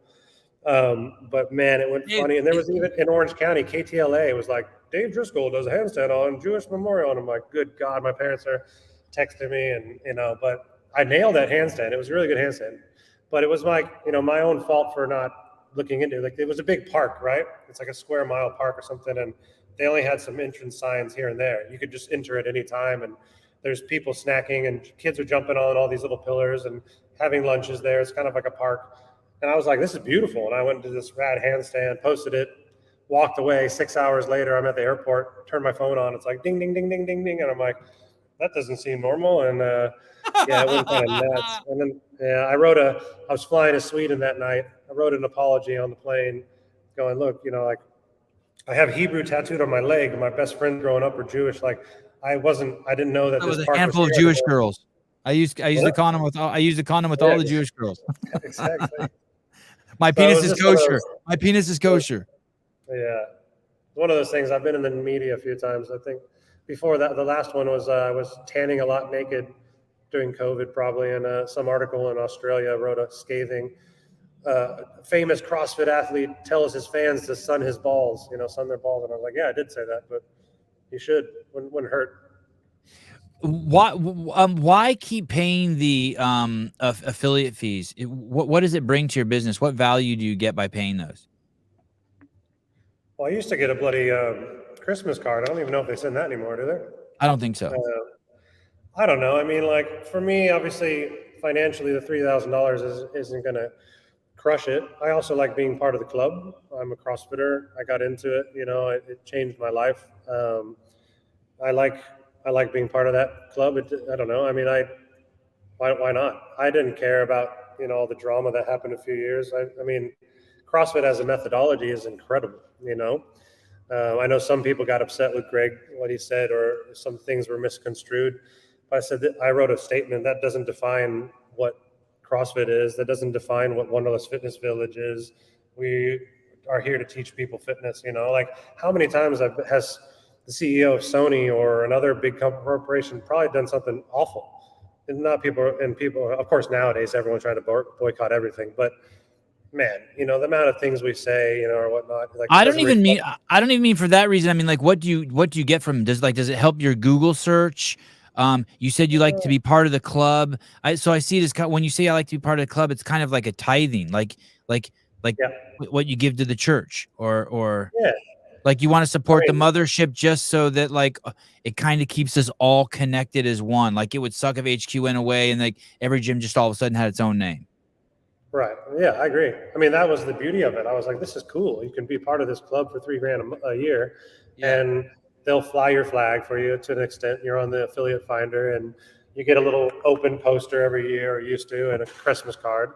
And that was it. Like, you can use the word, you can use the name, this like coveted CrossFit Wanderlust, and yeah, I don't mind. I thought it was cool. I mean, I didn't sign up and give them $3,000 a year to get help. I knew that weren't going to do much for $3,000.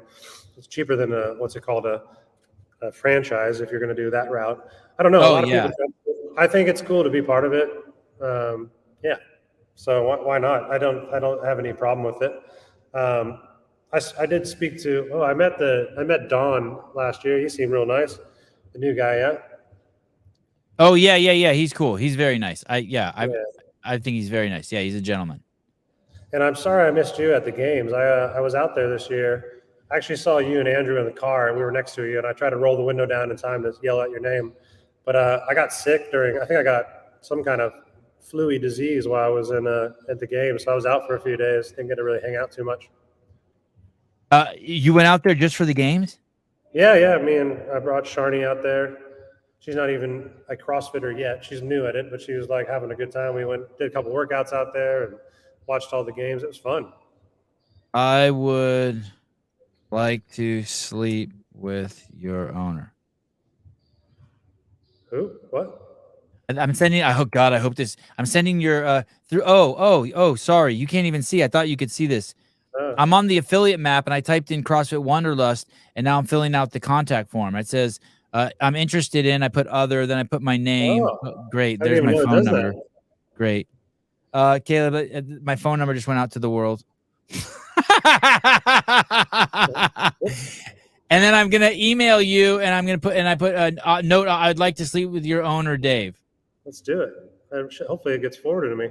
Yeah. How do I? I got to put a fake number in.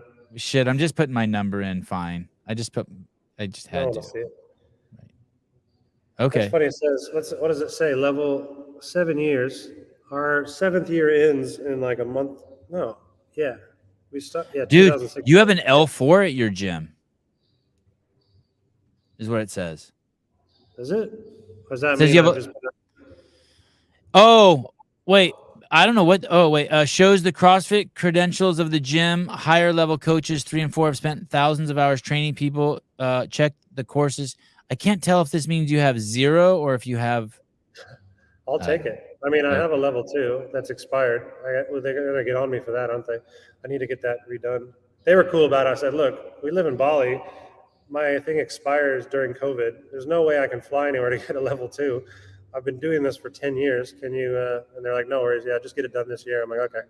So I got to get that done. I'll fly somewhere fun and get it done. Sevan is a retard. That word went over pretty well a few weeks ago, right? I had Lauren here. You know, Lauren Fisher was here during all that. She's great. Yeah, I like she's great. Her and Rasmus, they're good people. Oh, yeah, Rasmus is amazing, huh? Yeah. They've been out here a few times. So this time when they stuck around a bit, and me and Rasmus just talked for hours. But he's so cool. He's like, tell me about this, and how did you start it, and what do you do with villas, and how do we do this? Because I'm hoping they come out and stay with us for a bit. They're pretty cool people. Hey, is Cara Saunders or what's her last name? Yeah, Saunders now. Is she going to compete again? Oh, I don't know. I mean, I won't speak. Oh, come on, dude. Come on. What do you see? I mean, why wouldn't I? Mean, she's a born and bred athlete, right? She's just so good at it. I think she would want to. I mean, I think she's like obviously taking her family as a priority, which is so cool. But she did it last time with Scotty. She came back and like demolished, you know? Yeah. So I would love to see the comeback. You know, she's so fun to watch. She's a good human. We obviously got real close when I lived there for 4 months. I kept bringing them bottles of wine. I'm saying, hey, I'm staying 1 more week. Here's 2 bottles of wine. 1 more week. Here's 2 bottles. Okay, here's $300. Here's $400. Like, let's like, and I'm your roommate now. And but they're lovely. So like when Sharni and I go to Australia, like they don't mind if we stay with them. We go down to Gold Coast, and they're lovely. So it's fun. And they just had their son. I don't know if you watched their vlog, but Maddie did a vlog of her entire birth. Like, and she's like on the table, you know, having a baby fall out, and he catches it. Cool. It's crazy. Did they do it at home? Yeah. I think they were planning on all the home stuff and then maybe go to the hospital, but like it was coming off so quick, and the baby just dropped on out. I was crying. Good on I don't her. know if it's because I know her and I love them very much. They're dear to me, but they were like, she's like screaming. I've never seen, I guess, a live birth, and like she's like, you know, moaning and pushing and waiting, and like it's cute, man. It's really cute. And yeah. Wow. Wow. Full send. Wow. Look at Maddie down there. Maddie's like, catch and receive, buddy. Yeah. Yeah, it was beautiful though. I was like crying, man. I think everyone should watch it. And then my girlfriend was like, I'm terrified now. I'm like, no. It's going to be amazing. Wow. Yeah. That's incredible right there. He's a legend, man. Yeah. Cool. When did that come out? I think last week or something. Yeah. Or when did the baby come out, or when did the vlog come out? The vlog. Yeah. I think about send me that link. Send that link to the chat, Caleb. I'm bringing that up on the CrossFit Games update show this week. Holy shit. It's good, man. It's real good. Wow. And it's like, it's beautiful the way he edited it. And like, I was like crying at the end. I'm like, and you feel like you're like on a roller coaster the whole time. And then the baby's there and you're like, yeah, it's full on, man. So, what's next for you? In terms of, you said you're going to get the rice field across the street, possibly. What would you build there? More rooms? I think more rooms, and then, you know, like I said, I want to have the kind of like stretch area, mobility, like a yoga, maybe a proper like reformer Pilates studio. And then we're also adding like a bodybuilding style gym as well. So inside one of the units, it's about 700 square meters. We want to add like a full on air conditioned like bodybuilding gym with all the, you know, weights. And then that'll kind of, it connects to the CrossFit room. So you'll be looking in through the window at the CrossFitters will be looking in at the bodybuilders, and then there can be that overlap. My goal was always to like bring that kind of aspect in, and then they'll be fundamentally wanting to try maybe some CrossFit after doing it, and all the CrossFitters can do the accessory work in the bodybuilding area. Obviously that kind of genre has become a bit cool again, right? A lot of people are going to gyms and just doing bodybuilding or accessories. So why not have that? There's a lot of gyms open in Bali, a lot of open since I've opened, and there's like fierce competition, sort of, but we're still just fine. Like I think we have kind of the forefront of this, and we have the community. That's the one thing I hear. Oh, your vibes are amazing here. Like the community's good. It's always just like feel like there's energy. People want to hang out here and train because there's just a lot of people doing cool shit, right? So I think we're okay in there. I've never really been worried about it. But it's funny. It seems like everyone under the sun is opening a gym here. Hey, dude, it's great meeting you. Thank you. Yeah. What time is it there? Morning? It is 11 a.m. here in Bali. Awesome. What 8 p.m. you? here. 8 p.m. here. Oh, wow. I've kept you up late, haven't I? No, well, I'm got still a long night ahead of me. When's the next time you come to the States? Do you know?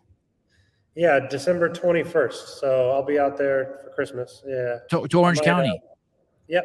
Yeah. We got a house up in the Sharni's Australian, so she's never been in a white Christmas. She's never been cold, and for Christmas time. So we got a house up in the mountains up in Big Bear. So sweet. Yeah, my whole family, my sisters, my mom, my dad, all the nieces and nephews. So we rented a big old place, and I'm gonna take them up there and maybe go snowboarding, hang out, and just like. Yeah, I haven't been in the snow in ages, man. So I've always just been hot and sweaty. So that'd be kind of fun. And then we might jump over to like New York. She's never been to New York, and then maybe Mexico, and maybe we'll pop up to Santa Cruz, hang out with you. That would be awesome. You're more than welcome. We almost drove up there last time, but she went roller skating, broke her elbow, so we had to fly back to Australia for surgery. But them's the breaks, right? Yeah, and I'll sometime in December I will be down there. I'm going to hang out with Sarah for a couple weeks in Newport. Oh yeah. Yeah, so I'll be coming down there with my family. So I think we were going to try to have lunch a few times ago, but it just didn't work out. I had to go or something. But I'd love to connect, man. It's been really cool to like finally have a good conversation, good chat. I know I talk the whole time, but that's the way it should be. And I feel like I know you anyway beforehand. It's weird. I didn't even have to prepare for this podcast. I just felt like I know you, and I'm usually stressed out, and I wasn't stressed out at all. It's a late night podcast. I just walked in from my kids doing jiu-jitsu, and I was like, oh, cool. I'm going to get to meet Dave. This is cool. Oh, that's cool, man. Yeah. Yeah. Yeah. The only last thing I'll plug, if you want, please. What I am doing is like I do retreats as well. We have the on-site hotel here, but we also do retreat packages where people were like, it used to be just people asking, hey, what do I do? What should I go? And I'm like, well, I guess I could charge for this. So, but it's very reasonable. We have, people come in for an 8-day adventure, and we have hiking, surfing, the CrossFit training, we do like a pool workout. We do pool wads. We do yoga at the sunset at the beach, all these kind of things. So that's just called Wanderlust fitness retreats. Everything is called Wanderlust. It's very easy to find it. But, yeah, we do that, and amongst a bunch of other things, I've kind of launched a clothing line with that stuff too. That's working on it, mostly like knee sleeves and accessories.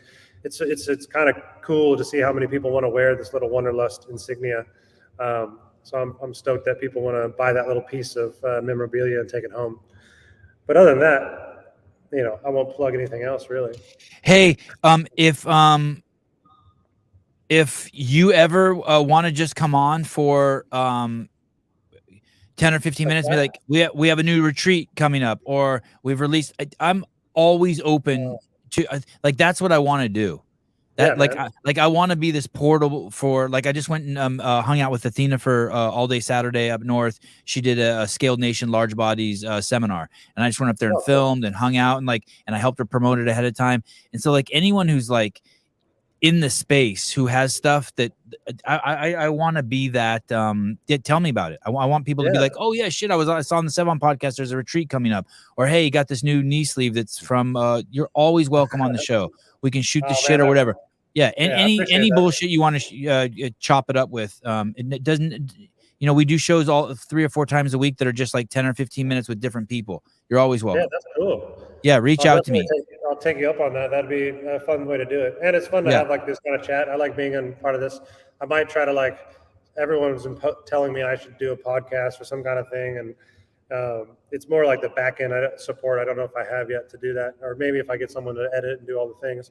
Cause I love go live if you do it. Yeah. Like this. Yeah. Yeah. This is live. As soon as I'm done with you, as soon as you hang up, I'm done. Oh yeah. Like this shit's on YouTube right now. Yeah. It's good. Oh, okay, cool. All right, good. Yeah. Yeah, that'd be the best All way that to go. editing shit's crazy. And do you do like what if you have 2 people in a studio? You just put it like this? Like, so if you had someone else there in your facility that you wanted to do with it, you could get a box where you hook up 2 mics and hook it up to your computer, or they could just be on a computer in a room next to you, or if you get headsets, you guys can be in the same room. Yeah, that's what we're planning on it's so doing. easy. Like when we went to the games, everyone went to their room and we did podcasts from our hotel rooms. And even though, That's right. yeah, it was dope. Oh, We cool. tore shit up. Yeah. Yeah, it'd be fun because we get so many people in here, and everyone's like, "Man, there's so many cool stories you could do." And I'm like, everyone does a podcast, obviously, but I was like, "Oh, that could be kind of fun." It just creates more into this Wanderlust ecosystem that a lot of people are actually quite interested in. So, yeah, maybe next time I'll interview you on my podcast. I'd love to do that. And I don't say that lightly because I don't like Oh, doing that's other very people's kind. podcasts. Yeah, But I'd I love really to do it. appreciate you. I respect you as well, man. I love what you say, and I like just that you're very real. You're like me. I don't really give a shit. I care. I care about so much stuff, but I think it's important that you have your opinion and it won't change, because that's what we need. There's enough soft people here in this world that we need more people to say more, I guess, Wait till you have kids, dude. You can become fucking 100 times more opinionated. Yeah, for sure. Sevan, stop kissing ass. Why? I'm so good at it. Why? Why? Oh, that's nice. But we can both kiss some ass, but for sure.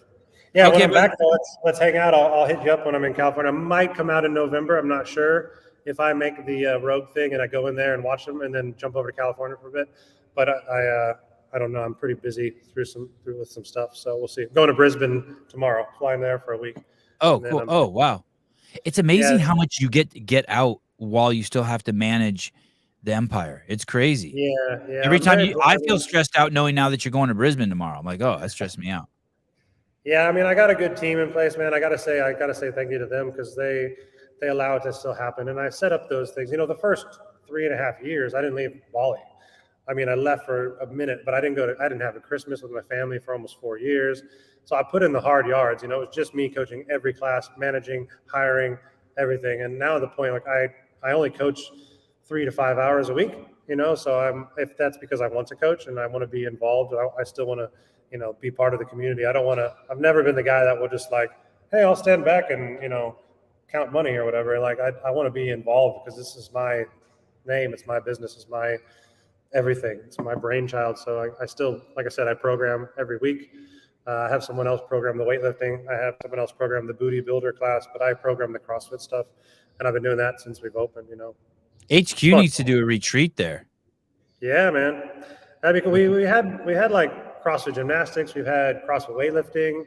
I talked to Dave about it. Like he knew about us, which was super cool. He's like, oh, I got to get out there one day. I'm like, man, we should do an open announcement. Back in the day when they were doing open announcements, I'm like, how good would it be here? Like we did so many Australians come over here. We'd have 150 people standing around watching. I think it was like logistics and making sure Wi-Fi and media and all that would be good enough. But nowadays you could almost do anything. So we'll put that in the back thought for them. Yeah, but it'd be good to get CrossFit to come see this or the stories. They used to do the stories. I mean, maybe it was you doing them all, like those exposés on these life-changing gyms and stuff. Like this is one of those, and I'm proud about that. Not to keep going on and on, but like at the end of the day, we're still an affiliate that's here to change people's health and their mind, and I hold very, very true to that. And if we can do that, then I'm stoked. Like it's the first job I've had that I'm helping, I guess. I used to be a bartender. That kind of helps people, but kind of also doesn't help people. But this is like my everything. It's cool, man. And if I can leave on a little something that helps people better themselves, I'm fucking stoked. Yeah. Dave Driskell, thanks, brother. You're welcome, I look forward to our next encounter. For sure. And thanks for everyone that's actually watching this and gives a shit. Keep giving a shit. Absolutely. All right, dude. Have a good day.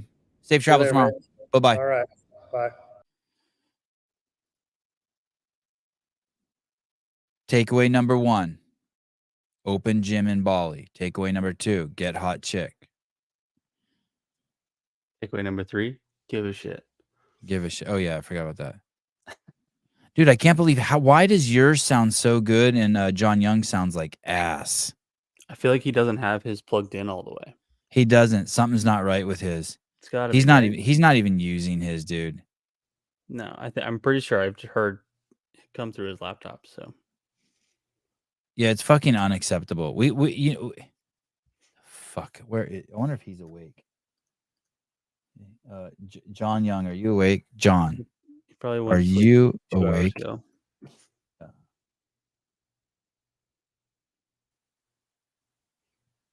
Do you have the password for Dale King's movie? Yeah. Okay, I have it too. I'm gonna watch it now tonight. I still have to. It's 8:10. I still have to work out and watch a fucking hour and a half movie before tomorrow. It's a really good movie. You'll like it. Okay, I watched the first 10 minutes. It's good shit.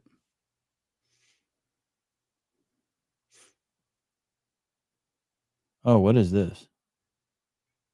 I'm so excited for this. October 28th, San Jose Civic Center. We are going to. Oh, this is Karin with Karin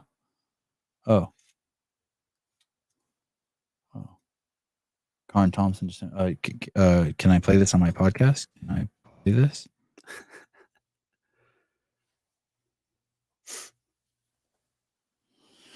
Hey, he seems like he's living a pretty good dream, like the dream. Yeah. People who like I have family who go visit Bali or like Indonesia in general, and it just doesn't seem like a real place. I mean, they say that about their experience there, or it doesn't seem like it's real to you? It doesn't seem real to me. Like when they explain it to me. Your nose looks crazy with those glasses on. Let me see. Turn to the side. It's huge. No, it looks small when you turn to the side. It looks better. You got like you got fake nose thing going on with those glasses, and you look like one of the Sesame Street characters. Like we're Bert and Ernie. I'm pretty sure they were gay. I don't care which one you want to be. Yeah. Okay. Sorry. So what about Bali?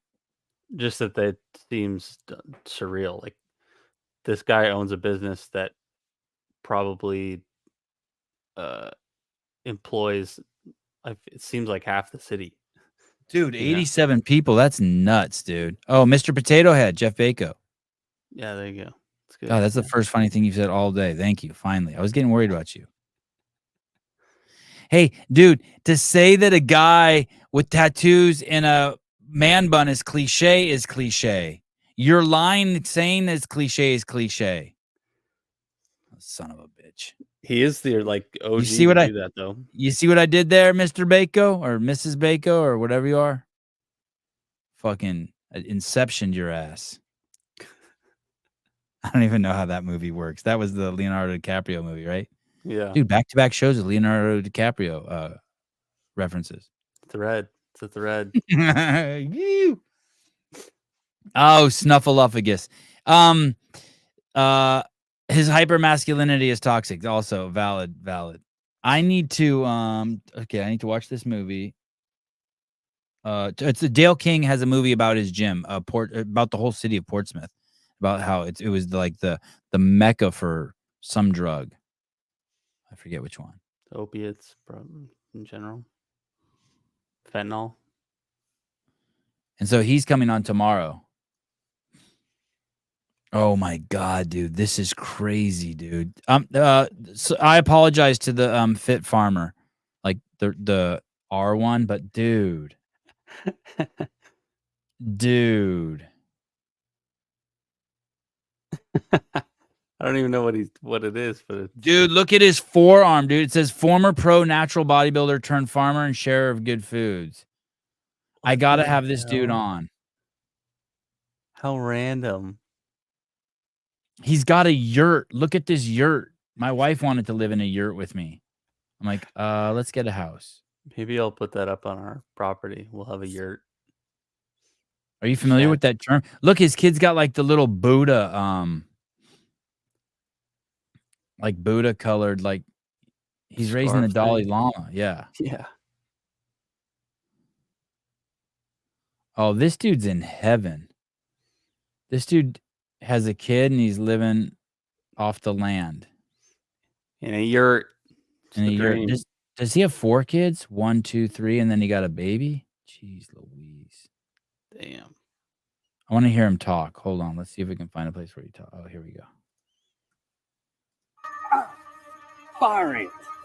I hate it. Do something about it.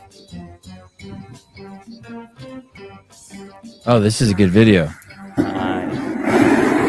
Wow. Fire is my favorite way to get rid of fire. To fire them up. Stir them up. Look, Wow. they're hot. Do you think he's huge on TikTok? Probably. That's probably. I mean, if you're huge on TikTok, you just download your TikTok and post it on Instagram. God gave humanity the instructions to tend, keep, and exercise dominion. Nowhere are we ever given permission to recreate nor genetically modify as we see fit. God said that everything he made was very good. All right. Just What about chop your penis off if you don't feel like a man? Can you do that? Oh, I fucking love this dude. Choking your chicken? Oh, it's a duck. I love chickens. I love our goats. I love our cats, but there's definitely something special about having ducks. Dude, ducks are dope. These ducks were khaki Campbells. The longer we had these ducks on our homestead, the more and more I began to really enjoy them. They were good egg layers and they didn't attack me. That's what they're called? Khaki Campbells? I guess. Wow. You want to Google that, khaki Campbell, and see if duck comes up, if it's kind of duck? Look, he's friends with a version of me, like that just eats a little more carbohydrates than me. Yeah, it is. It is a duck? Khaki Campbell is a breed of duck. It was such an honor to speak at the Weston Price. Oh, this dude is wow. Oh, this is the guy.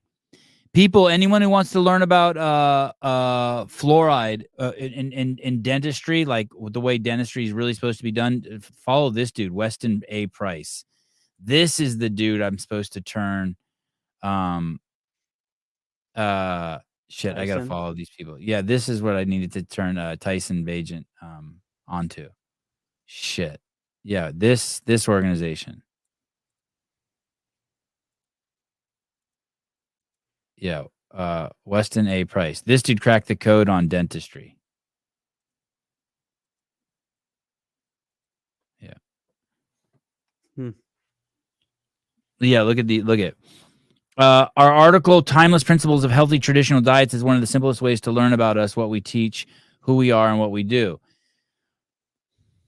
And this is some kid these are like probably 4 kids who've probably never brushed their teeth in their life, and they have perfect teeth, and he goes on to explain why.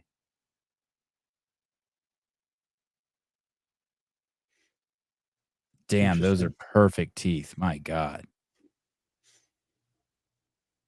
All right. So be it. Fluoride.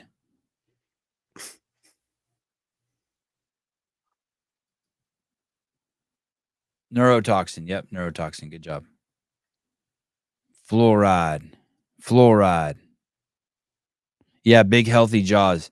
That is a good point. That is those are you think that's just eating healthy, just good hormones in the kids, like their hormones aren't all fucked up, eating sugar. Meat. Yay.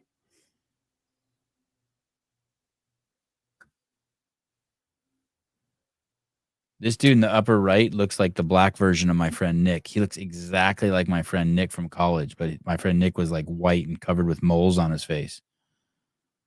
They had the same hair too. It's crazy.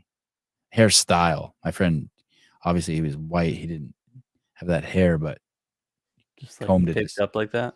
Yeah, it was just like all off, disheveled and off to the side. He was always smiling like that. He was a good dude. That's awesome. I found the black Nick.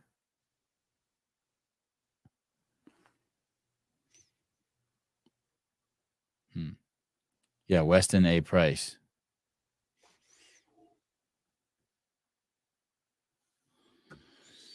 Wow. Wow, that's a really good looking watermelon. I know, that's crazy, dude. Wow. Hear me out. I pureed the watermelon, stirred in some sea salt molasses and raw Tupelo honey. Oh my God, that sounds good. That does sound good. Now this part doesn't make sense. Then I added a heap of beef gelatin that I boomed and then loosened up with a little boiling water. Waited till it was barely warm and then stirred it into the watermelon mix. Poured it all back in the rind. Oh my goodness. and let it sit in the fridge. Wow. Did you hear that? Like remade a watermelon with better stuff. Oh my God. Repost. Is it possible to repost on this? How do I repost? I can't. Darn it. Oh, this guy listens to the show. Jeff Ferguson listens to the show. Yeah, he's a good dude.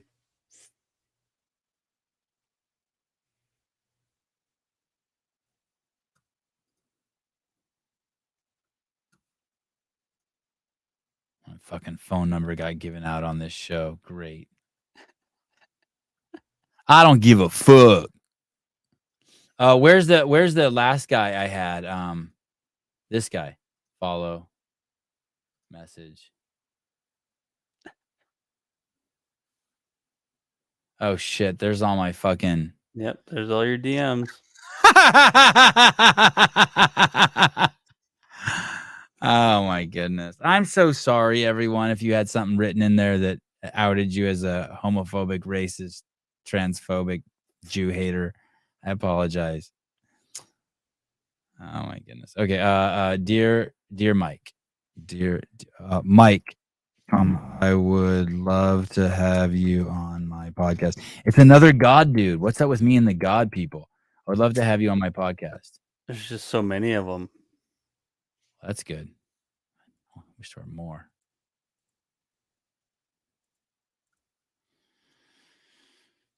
I'm trying to rekindle. I'm thinking about having Claire Bays, or I don't know if she'll come. I was thinking about inviting Claire Bays back on the CrossFit Games podcast update show. Really? Yeah. That could be cool. We only had her on like once or twice. Yeah. That was like, feels like a long time ago. Yeah. She's cool though. I liked her. Sevan, have you had dehydrated liver? I think I ate dried liver and it was disgusting. I ordered like liver beef jerky. It was unfucking edible. We ended up feeding it to my dog and I bought so much of it. I think I remember that. You tried to pawn it off on the rest of the audience. I was going to send it to him. Yeah. God, that was horrible. Patrick Clark, that will make John Young nervous just because it's something with a vagina. Make all Claire Bays. Oh, really? I don't have a D. I just have, mine's just this oven it's just this thing, that thing in the garage I have where you slice the fruit and then you turn it on and it blows hot air over the food. I can put liver in there. I think you can put anything in there. It's just like a timing thing. And just dry that shit out. Yeah. I wonder what would happen if I put just like hamburger meat in there that's not cooked. Ooh. No? Blend it up with a date, just dry it. Sure. Fuck it. Ken Walters, Sevi, it's a sign. One Christian after another on your shows and in your chat.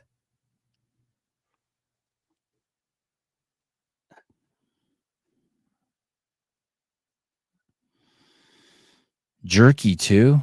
Tell me. Send me somewhere or Danish models. Sevan, do you know famous softball pitchers? I do know a famous. Jenny Finch. I know. I know this girl that I made friends with on the beach. I'm gonna show you her Instagram account. She's fucking over the top. She's such a. She doesn't know it, but she's kind of an inspiration to me. Not kind of, she is. Jen Schroeder. I met this lady on the beach. It was fucking ridiculous. It was just me and her on the beach. This is like, I've told this story before, like a year ago in Newport Beach. And she's a fucking giant, dude. She's over 6 feet tall. Yeah. Oh, she's a catcher. She was a catcher for UCLA. I think all her sisters were catchers, or all Division I softball players. And she's on the beach and I'm on the beach and it's Newport Beach and there's no one else, right? And she has her daughter there and I have my boys there. And like we smile at each other, and then slowly we gravitate to each other, and we're talking. We're just shooting the shit, right? But I'm like this, dude. It's seriously, it's like the female version of you, Caleb. Like the whole time, I'm just trying to act cool. You know what I mean? Just with just the shirt off and my fucking muffin hanging over the side of my pants, and just like spitting, drinking a fucking White Claw and spitting sunflower seeds out. Oh, but I ended up going to the beach with her. And her dad ends up showing up, and her mom and my wife, and I end up going to the beach with her. Me and her like kind of hold down the beach every day for like a week down there. But anyway, I find out, and I would like to become really good friends with her dad. Her dad was cool as shit. But she teaches, she has like the most prestigious softball academy in the world. She has, by the way, she has no idea how well I throw. No idea. Did you bring out your 10-gallon bucket and throw a tennis ball at it? No, I should have. I didn't want to brag. I didn't want to brag because she actually is good. Her husband's cool. Her husband's a cop. I went out to dinner with her husband a couple times. Yeah, she's cool as shit. I really enjoyed her. And her dad. I really enjoyed her dad. I want to have her dad on the podcast. He got 4 daughters. If you think he's probably a more of a know-it-all than me. He had 4 daughters, played Division I sports. Softball, yeah. Yeah, crazy. I think all maybe at UCLA or USC. It's like the Anyway. Kelsey brothers. You got 2. You have brothers that are in the NFL. I know. By the way, they just won. The Pfizer scientists just won. Nobel Prize. Yeah, Nobel Prize. Softball is her thing. Sevan doesn't want to show her up. Yeah. Magnus Holmgren, Sevan, I love you, but you throw like a girl. Sexist. Cancelled. As if there's something wrong with throwing like a girl. That's disgusting.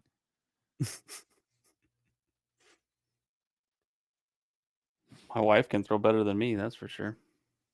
I didn't. Sevan, Jen and Sevan at the beach, and Sevan with his cardboard box. So I didn't even like it. I'm a happily married man, and I didn't even for a second flirt with her. But I was really, I did have. Oh, and she's an ESPN analyst. Like she's on ESPN regularly during the season. She might be like their big softball analyst. But she got all this other shit going on too. She got crazy shit going on. Let's look at her academy. Let's just scoop her shit.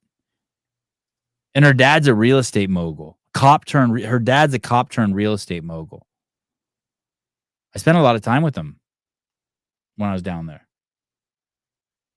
That's cool. Yeah, it's dope, right? I feel like my wife knows who this is, and I'm downplaying the fact that she's probably way cooler than I think. That your wife's cooler than you think? No, that she's way cooler than she thinks. Yeah. Well, she keeps kind of unfolding and being cooler. Every time I go down there, we try to hook up with them, and every time I like learn about her, I think she's cooler and cooler. That's awesome. And my boys love her daughter. It's cool. Yeah. I made a friend. Wow, giant good for chick. you. I made a friend with some giant 6-foot tall chick on at the beach with a husband who's a cop.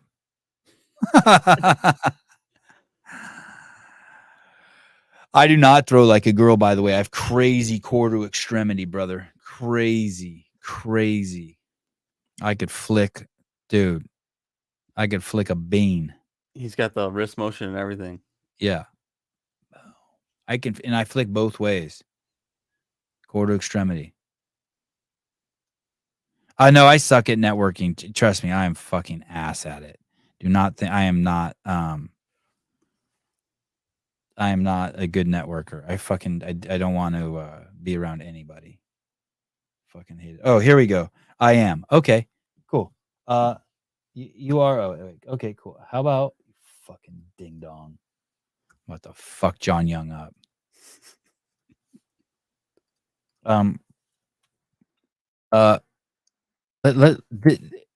This is gonna be so crazy here. Come on and let's fix your headset, please.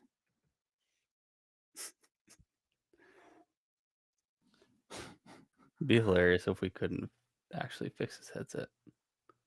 Something is wrong with it. I'm so glad you said it because, like, I'm not feeling confident about it, but it's for sure something's wrong. Yeah. I mean, yours sounds perfect. Let's Mine's see. just And hurry up, I have to piss. So bad. Who did the Bears play, by the way? This Let's see. I just type in Bears this week. Denver Bronco. No, that was last week. The Commanders. Official website. Who's that? What is that? A team? Yeah, it used to be the Washington Redskins, and then they said it was racist, and now they're Washington Commanders. But now, the Indian tribe of which the commander or the Redskin was modeled after is saying that they need to change it back to honor their past chief, who was the model for the Redskins logo. Dude, that's awesome. Is that true? Yeah. Are they going to put it back? I don't know. They're like pushing some like lawsuit or something against them right now. Wow. He said he'll be here in 2 minutes. Bring your headset. Bring your headset. It's so crazy. Full circle racism. Full service racism. Dude. Hey, dude, it's for sure. It's for sure. All the words. Right? Oh, it's just retardville. It's just retardville.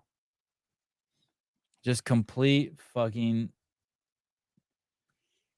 It's because they're DC's football idiocy, team. Imbecilic, catering to the lowest IQ people on the planet. Oh, look, I got go ahead. It's a DC what? It's because they're the Washington DC football team. I think that's why they said it was racist, so that they switched it away to the because for DC they're supposed to be more proper there because it's our nation's capital. Yeah, more pressure in DC. You know. Hi, Sevan. Congrats on reaching out to CrossFit Wanderlust. We've sent your information to them. Congrats on. Keep in mind that each affiliate has its own process and how they handle inquiries. Whether you're looking to drop in, find a new gym, or just want some more information, we hope that CrossFit Wanderlust can help you out. I don't need you don't need to send me all that. Just your message has been sent. Thank you for your interest. We can't do anything about this email, but we forwarded it to somebody else.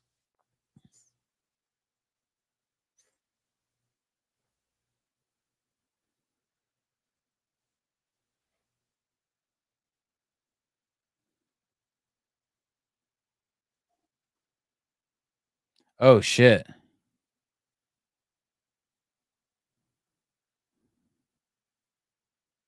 Wow. Someone's just ripping the Berkey. Wow. Yikes. The Berkey. Yeah, someone I've been telling people that the Berkey's amazing.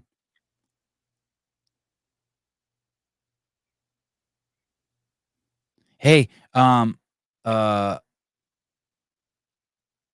last show with Taylor, like he won the hearts and minds of the people back. Wow. John, hi. What's up? Don't say anything crazy like you always do when we get off the air. Keep it clean. We're live, please. Okay. Now, can you tap your mic with your finger?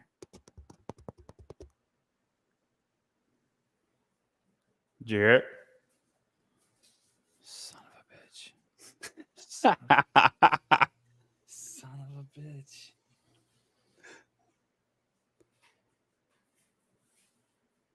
You are a weird dude. Is that a weird room? Is that a weird room? No, it's an office. Dude, that thing's working, and he still sounds like he's in a tin can. Listen to Caleb talk. Caleb, tell John about your new house a little bit. Tell him. Well, John, I bought a house, but it's not really a house. It's more like a shaddykin. Shaddy Vatican. I don't even get that. My wife thinks that's so funny. I came home. My wife's like, You want a Shadikin. I know you do. You're so excited that Caleb bought a fucking house. It's the fucking, and I in my life's loving. I'm like, I don't even know what a Shadikin is. Does he sound good, John, to you? Yeah, he sounds great. It's soothing. Mine Yours doesn't sound isn't- like that. No, yours sounds like, hey, like maybe I should leave you alone until you're done shitting. Like, do you want me to call you back? Well, how do we fix it? Oh God, I wish you were hostile back, saying no, I sound great or something. You're being too accommodating. I don't know. I thought tap your mic again, but hold it right up to your lips. I want to see what happens. And then say and count to 3. How about Push- now? Is that better? Maybe. Is this better? That did get a little better when it got a little closer. But Caleb's isn't close at all. Hold on. I'm trying. If I adjust the mic, will that make it better? Adjust what the mic audio? Volume? Like, how Oh, that about was- now? That's probably too loud. Before it was just set to auto. Yeah, it's at 100, but I just made it like 150. Oh, I'm going to edit mic same. As opposed to here, I just switched yours back to I'm turning off your echo cancellation and all that. Okay. That should. John is an AI. No, I saw him in person. He's a real dude, real weirdo. I'm weird. I feel like I'm the least weird person on the show. Wow. Oh my That's God, bold. that's good. You That's good. you disagree? Keep thinking that, dude. That's good. I think you're the best at not hiding how weird you are. Okay. All right. Okay. Well, we're wrong. All right. Well, thank you for joining us tonight. It was nice having you, surprise guest. I'm excited to have you. You're on for Friday night again. Yes, sir. And we got Grunler. Yep. As far as I know. And stop doing so good on barbell spin shit. His numbers are growing. I try. I have a little more freedom on that podcast. I let my, fiery side out a lot more. So I'm holding you back, and so they're getting better shit out of you. No, I don't want to interrupt you. I feel very comfortable interrupting Brian. Oh fuck, that hurts a little bit. I know that sounds bad, but I do feel like I have more freedom.